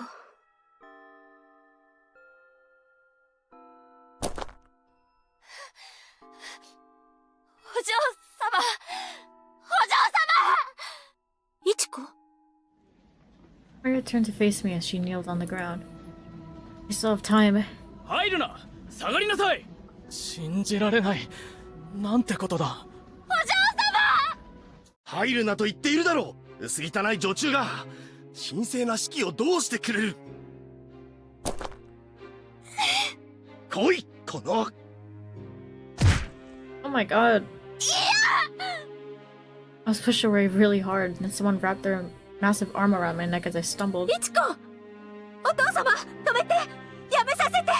あんな風にしなくたって！立ちなさい、アリア。こっちを向いて、まっすぐに。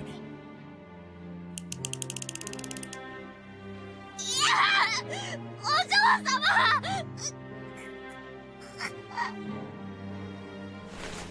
静かにしろ、バカ女。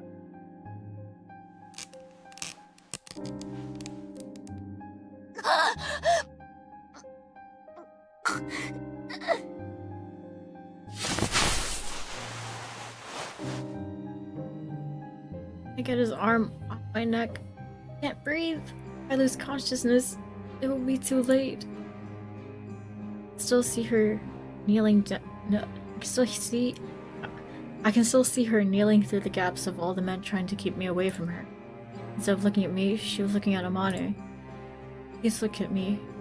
Please, please. そうか。立ちたくないのなら、そのままでも構わない。私が君にひざまずけばいいだけの話だ。お願い！やめさせて！汚いな。こいつよだれを垂らしてるぞ。勘弁してくれ。失禁はさせるなよ。いちこ、離して！離しなさい！アリア、なんだ。みっともない声を出して。Shut your bitch ass up. やめて！もうやめて！私に触らないで！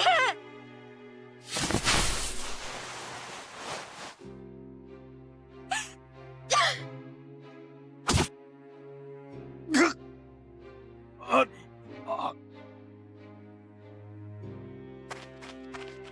ア。Oh my god, get his ass. イチコから離れなさい。アリア様。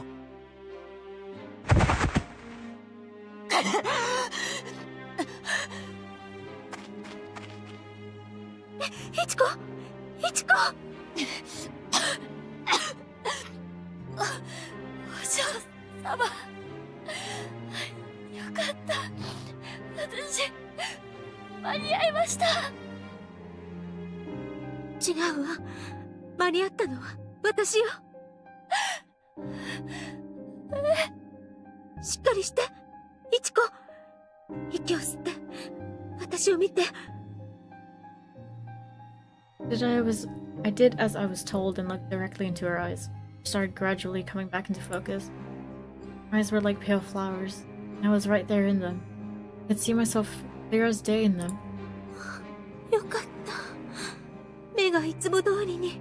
一体どうなっているんです？これじゃ台無しだ。日を改めて一から仕切り直していただかないと。いいや、このまま再開してもらいますよ。私は遠方から来ているんだ。日を改めるなんて簡単に言われては困るな。ごめんなさい。いえ、今のはアリア様に向けた言葉では。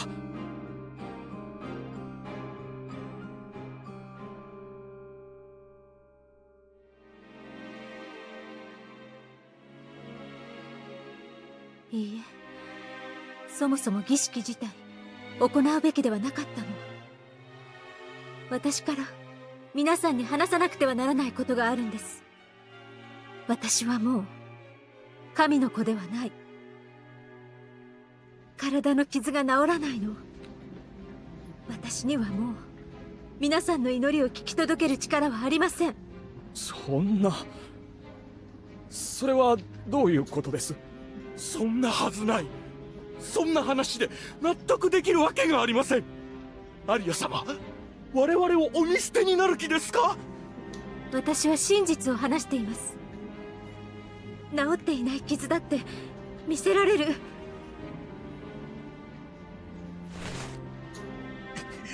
アリア、その手を下ろしなさい。なんてことだ。はしたない。なんと、おやめなさい。いくら父上であっても、アリア様にそのような口の利き方は慎むべきではないですか？あ？何？今、私に何とおっしゃいました？どうなってるんだ。式は中止か？イチコ、お嬢様。ねえ、私走れるかしら？走れる。走れます。そう思う？イチコも一緒に走ってくれる？もちろんです。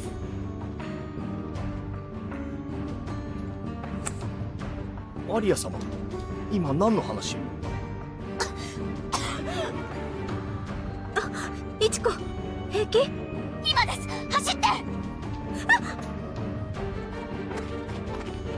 Yes, アリア、 go, let's 待ちなさ run! い。アリア、アリア。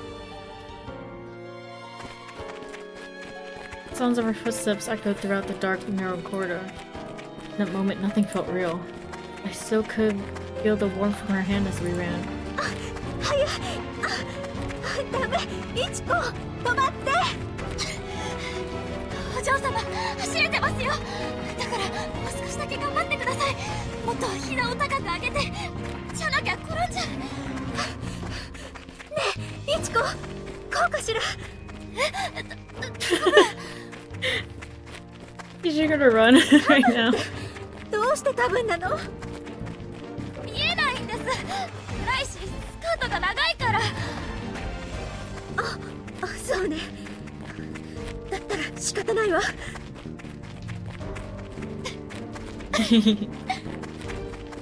Yay! Our eyes suddenly met as we continued desperately sprinting through the corridor. Even though she was out of breath, we could see Aria smiling a bit. Nobody is coming after us. Good. Now we just have to get out of this house and we'll be fine. As long as we continue to live, things will work out. 階段。お嬢様、私の前に行ってください。後ろから押してあげます。あら、私はおばあさんじゃないのよ。いいから言ってください。私が転んだらお嬢様は支えられないでしょ。それはそうかもしれないわ。ごめんなさい。じゃあほら急いで。あ、ずいぶん手荒ね。そんなこと言ってる場合じゃないからですよ。As I looked up, the light leaking in from the drawing room was like a dazzling beacon. I have to hurry. お嬢様、早く出てください。急いで、ほら。I got to the top of the stairs. Aria was standing there looking bewildered. I pushed her straight towards the drawing お room. 嬢様はそのまま玄関へ走ってください。私はテラスから外に出て玄関へ向かいます。小食堂にパイがあるから。アリア様。どいて。 Jump scare, jump scare. 邪魔しないで。お嬢様行きましょう。ダメだ。この先には行かせられない。お願いです。ここにいたらお嬢様は殺される。あなたも分かってるでしょ。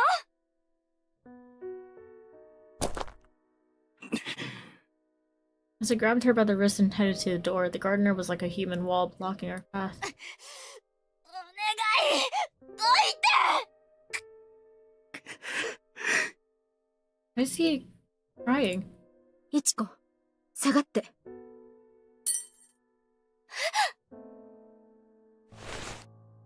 宗介、どきなさい。アリア様。私はお前を殺せるわ。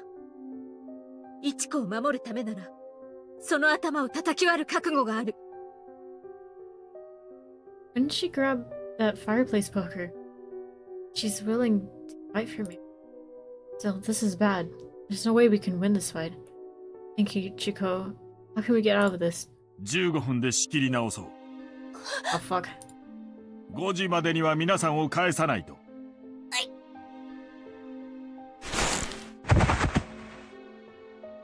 Bonnie suddenly appeared without making a sound and in an instant twisted my arm and pressed my head against the floor. お嬢様、逃げてください。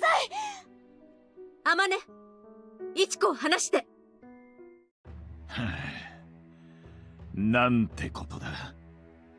君はもうとうの昔に少女ではなくなったのに、まるでそうであるかのように振る舞っている。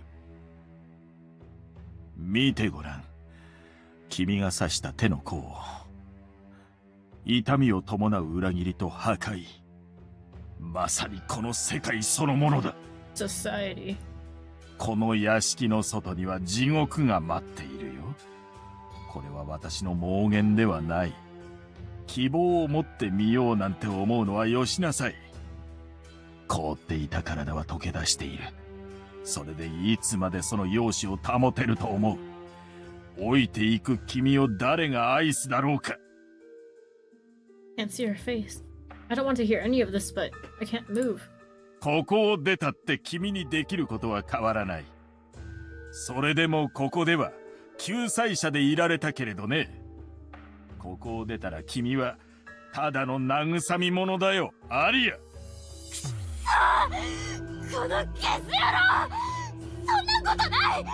私が誰にも触らせない。やかましいな。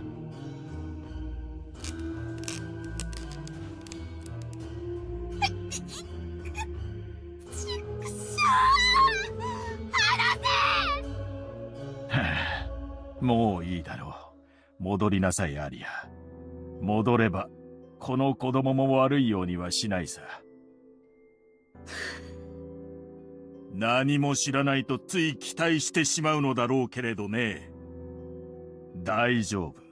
ここを出ても面白いことなんか一つもないよ。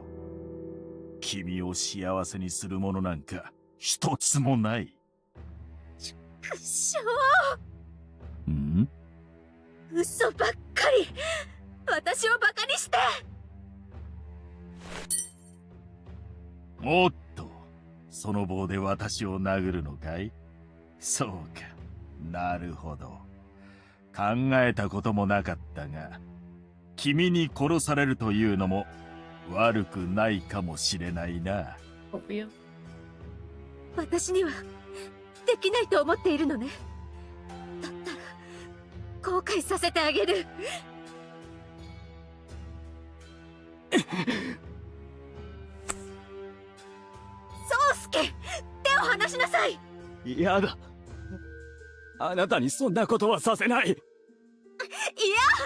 離して。いちこ。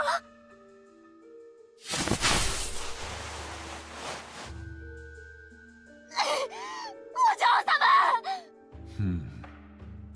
宗介、ヒカキ棒を返して。それがなくちゃ私。宗介君、私はアリアを連れて行く。この子供はしばらくどこかに閉じ込めておきなさい。早くしなさい。アリアを連れてこちらへ。ダメ。お嬢様、逃げてください。できない。いちこを置いて逃げるなんて。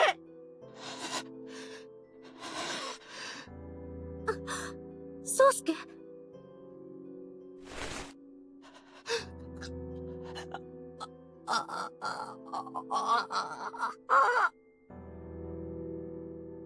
何してるそう。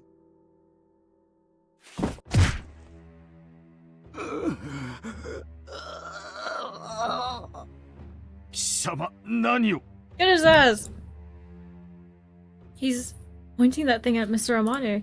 いちこ、来て。アリア。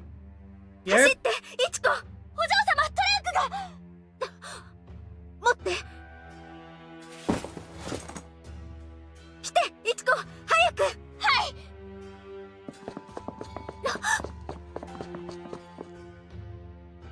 Just as we were about to leave the drawing room, Arya turned and looked back. I followed suit. I saw the gardener's hands trembling as he raised the fireplace poker above his head.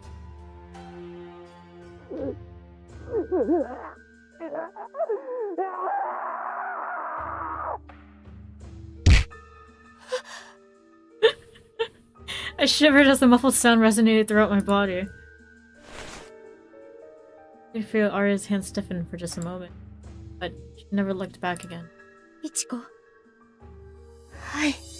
Dude, fuck yes. お願い。この屋敷を出るまで絶対に手を離さないで。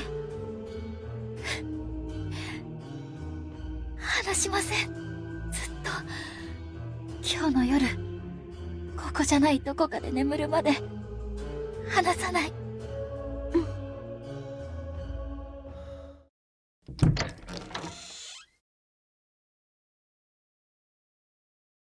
It's so bright.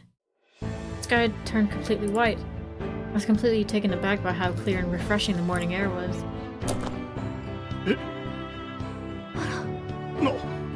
アリア様、ここで何をされて。お嬢様、走れますか。いちこ。ええ、もちろんよ。行きましょう。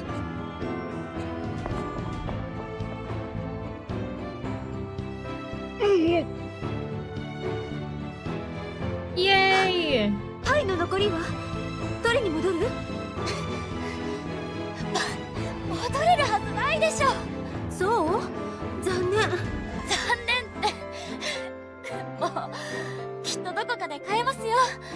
銀座ならおしゃれな洋菓子屋さんがいっぱいあったから、ラズベリーパイを売ってるお店も銀座ね。日傘も買えるかしら。もちろん。そうだったら行き先はそこで決まりね。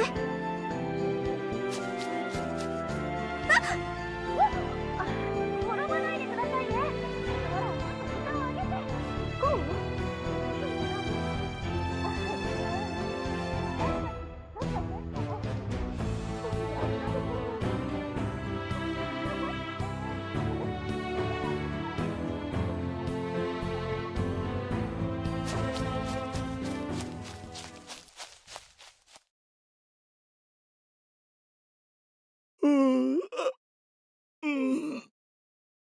なんだ今の足音。おなんだ。おはようございます。朝早くに失礼。毛利弁護士事務所の者ですが、おみき、いや、岩倉天音さんはご在宅かな。昨晩匿名でとある連絡がありましてね。岩倉経友氏の叔父上様の代理で来ました。中に入っても構わないかな。いいわけないでしょ。こんな時間に非常識な。本家の方が一体どういう要件ですか。先にそちらを伺ってからでないと。そんな悠長なことを言っている場合ではないんだけどね。何度電話をしても秘書や女中を使ってのらりくらり。この機会を不意にすれば間違いなく彼はこの屋敷を失うことになるよ。そうなれば君も仕事を失うと。それは困るんじゃないですか。そういうわけだからお邪魔するよ。さあみんなも来なさい。崖下崖下。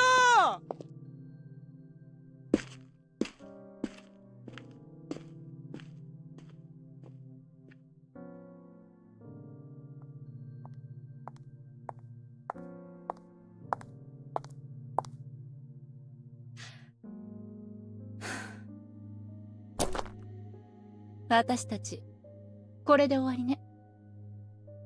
さようなら、天音さん。It's so over for him. Just everyone turned on him. And Gert.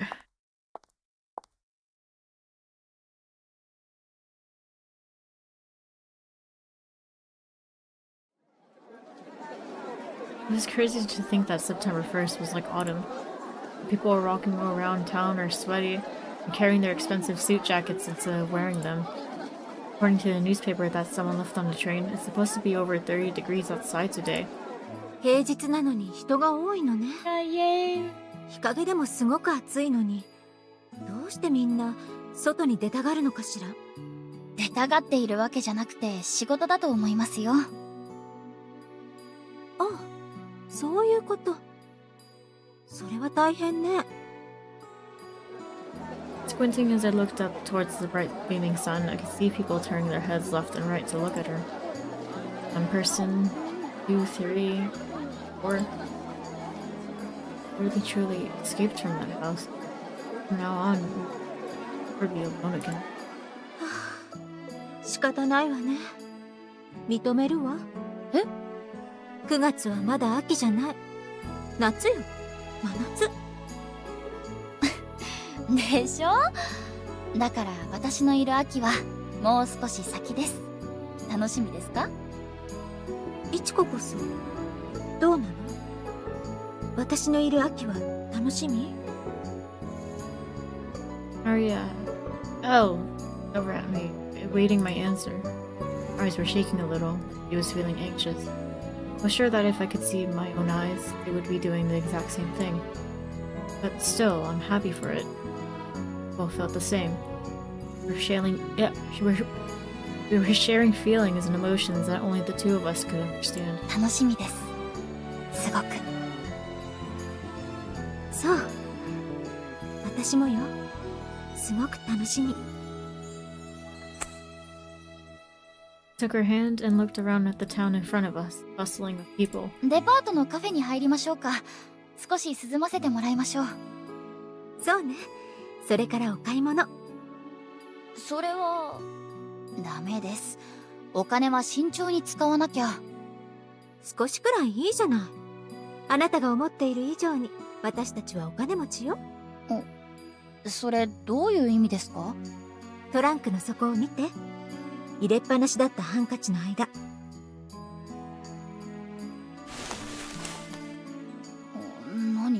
何か。現金とダイヤのネックレス？いつの間に？さあ行きましょう。今日くらい何も心配せずに楽しんだってきっと罰は当たらないわ。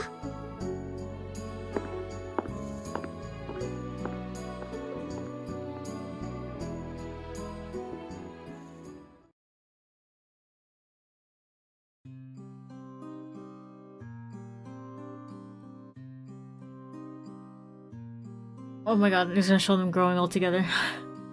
I remember the summer of 1966. It was the summer I first met Iwakura. I had lost count of the hardships I had to overcome. conflicts I had been tormented by, hope I had lost, and the amount of times I cursed my fate. Still just a kid. It must have taken me decades to realize that I was a person that needed to be protected by someone, opposed to someone who was capable of protecting others.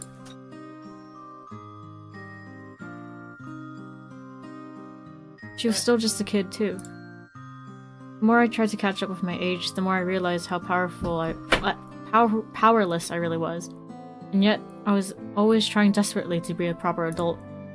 I realized how much resisting that desire and weakness really meant to her. How much that saved me and protected me. I knew this, and yet it still took this long.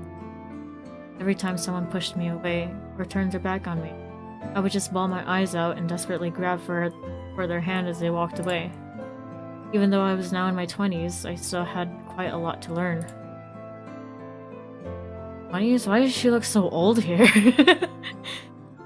The weight of having everything taken from me weighed me down mercilessly. Reality easily finds a way to cross lines we didn't even know were possible to cross.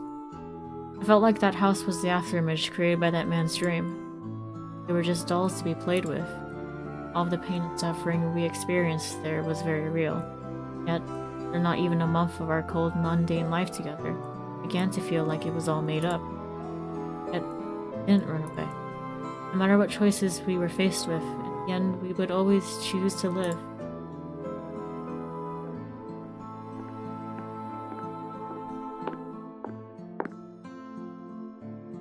Omatase, Ichiko. エルさん、遅いわ。まさか別々に家を出たのはおしゃれするため？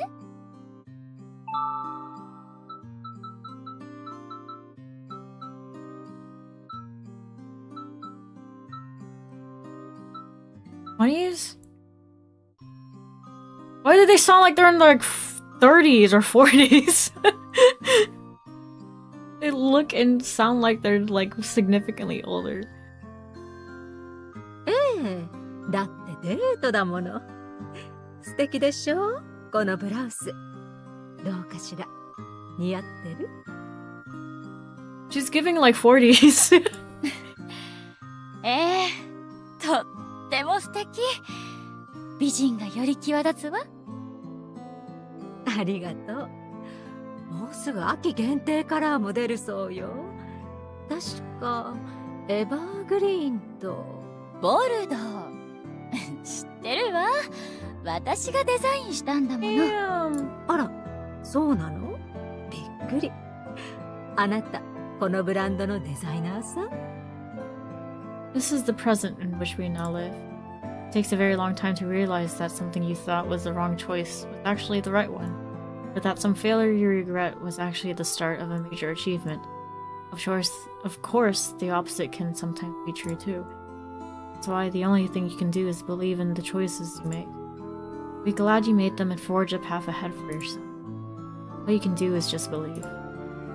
Whenever one door closes, another one opens. まったく、いくつになっても冗談ばっかり。さあ座って。何を飲む？まあ、そうせかさないで。テラス席、気持ちがいいわね。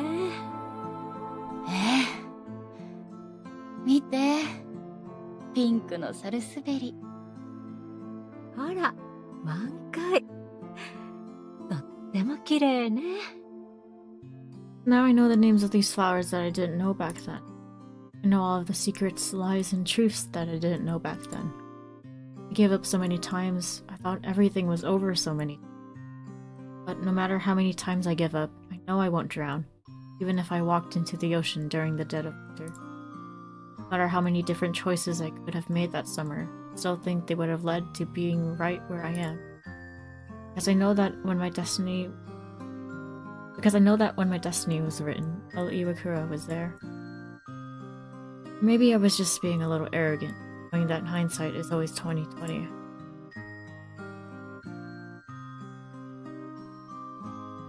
So pretty.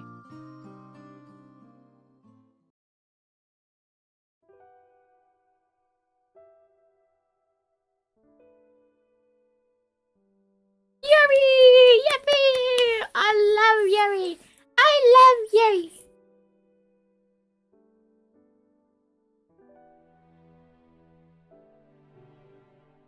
awesome. I gotta leave like right now for the movie though. But quick thoughts, I guess. That was awesome. I think the most impactful parts was obviously the Yuri-ful scenes in L and Chiko. And at least by the end, I can see, like, I could understand Amane's motivations, specifically in parallel to Ichiko's, which makes more sense. But it was like towards the end. Otherwise, I just wanted him exploded for like 80%. Well, I wanted him exploded, yeah, like once I found out what he was doing to her. Like, I wanted him exploded since then, and just did not get it. But I get it, but at the same time, it's like, dude, how can you be so blind to what she actually wants? Damn. That was good. Awesome.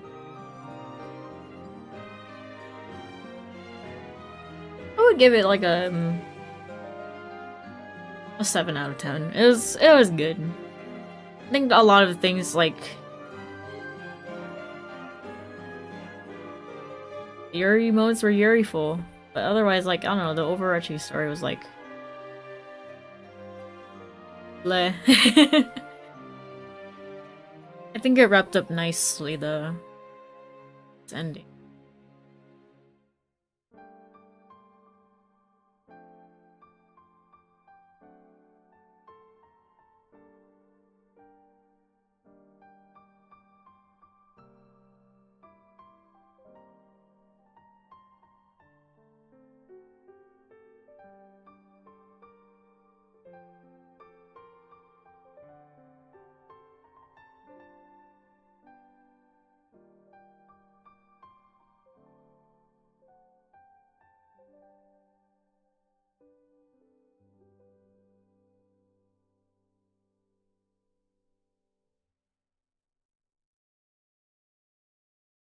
Yippee!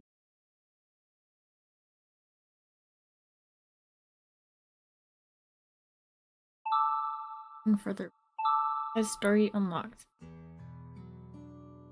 Wow, thank you for joining me on iwakura aria. I don't think I'll make another stream for seeing whatever I missed. So I don't think it would be significant enough to be a whole nother stream. So I'm like, whatever, I'll just read it on my own. But that was good. Thank you for coming. Have a good. Oh my god, I burped. Good night, y'all. Oh my god.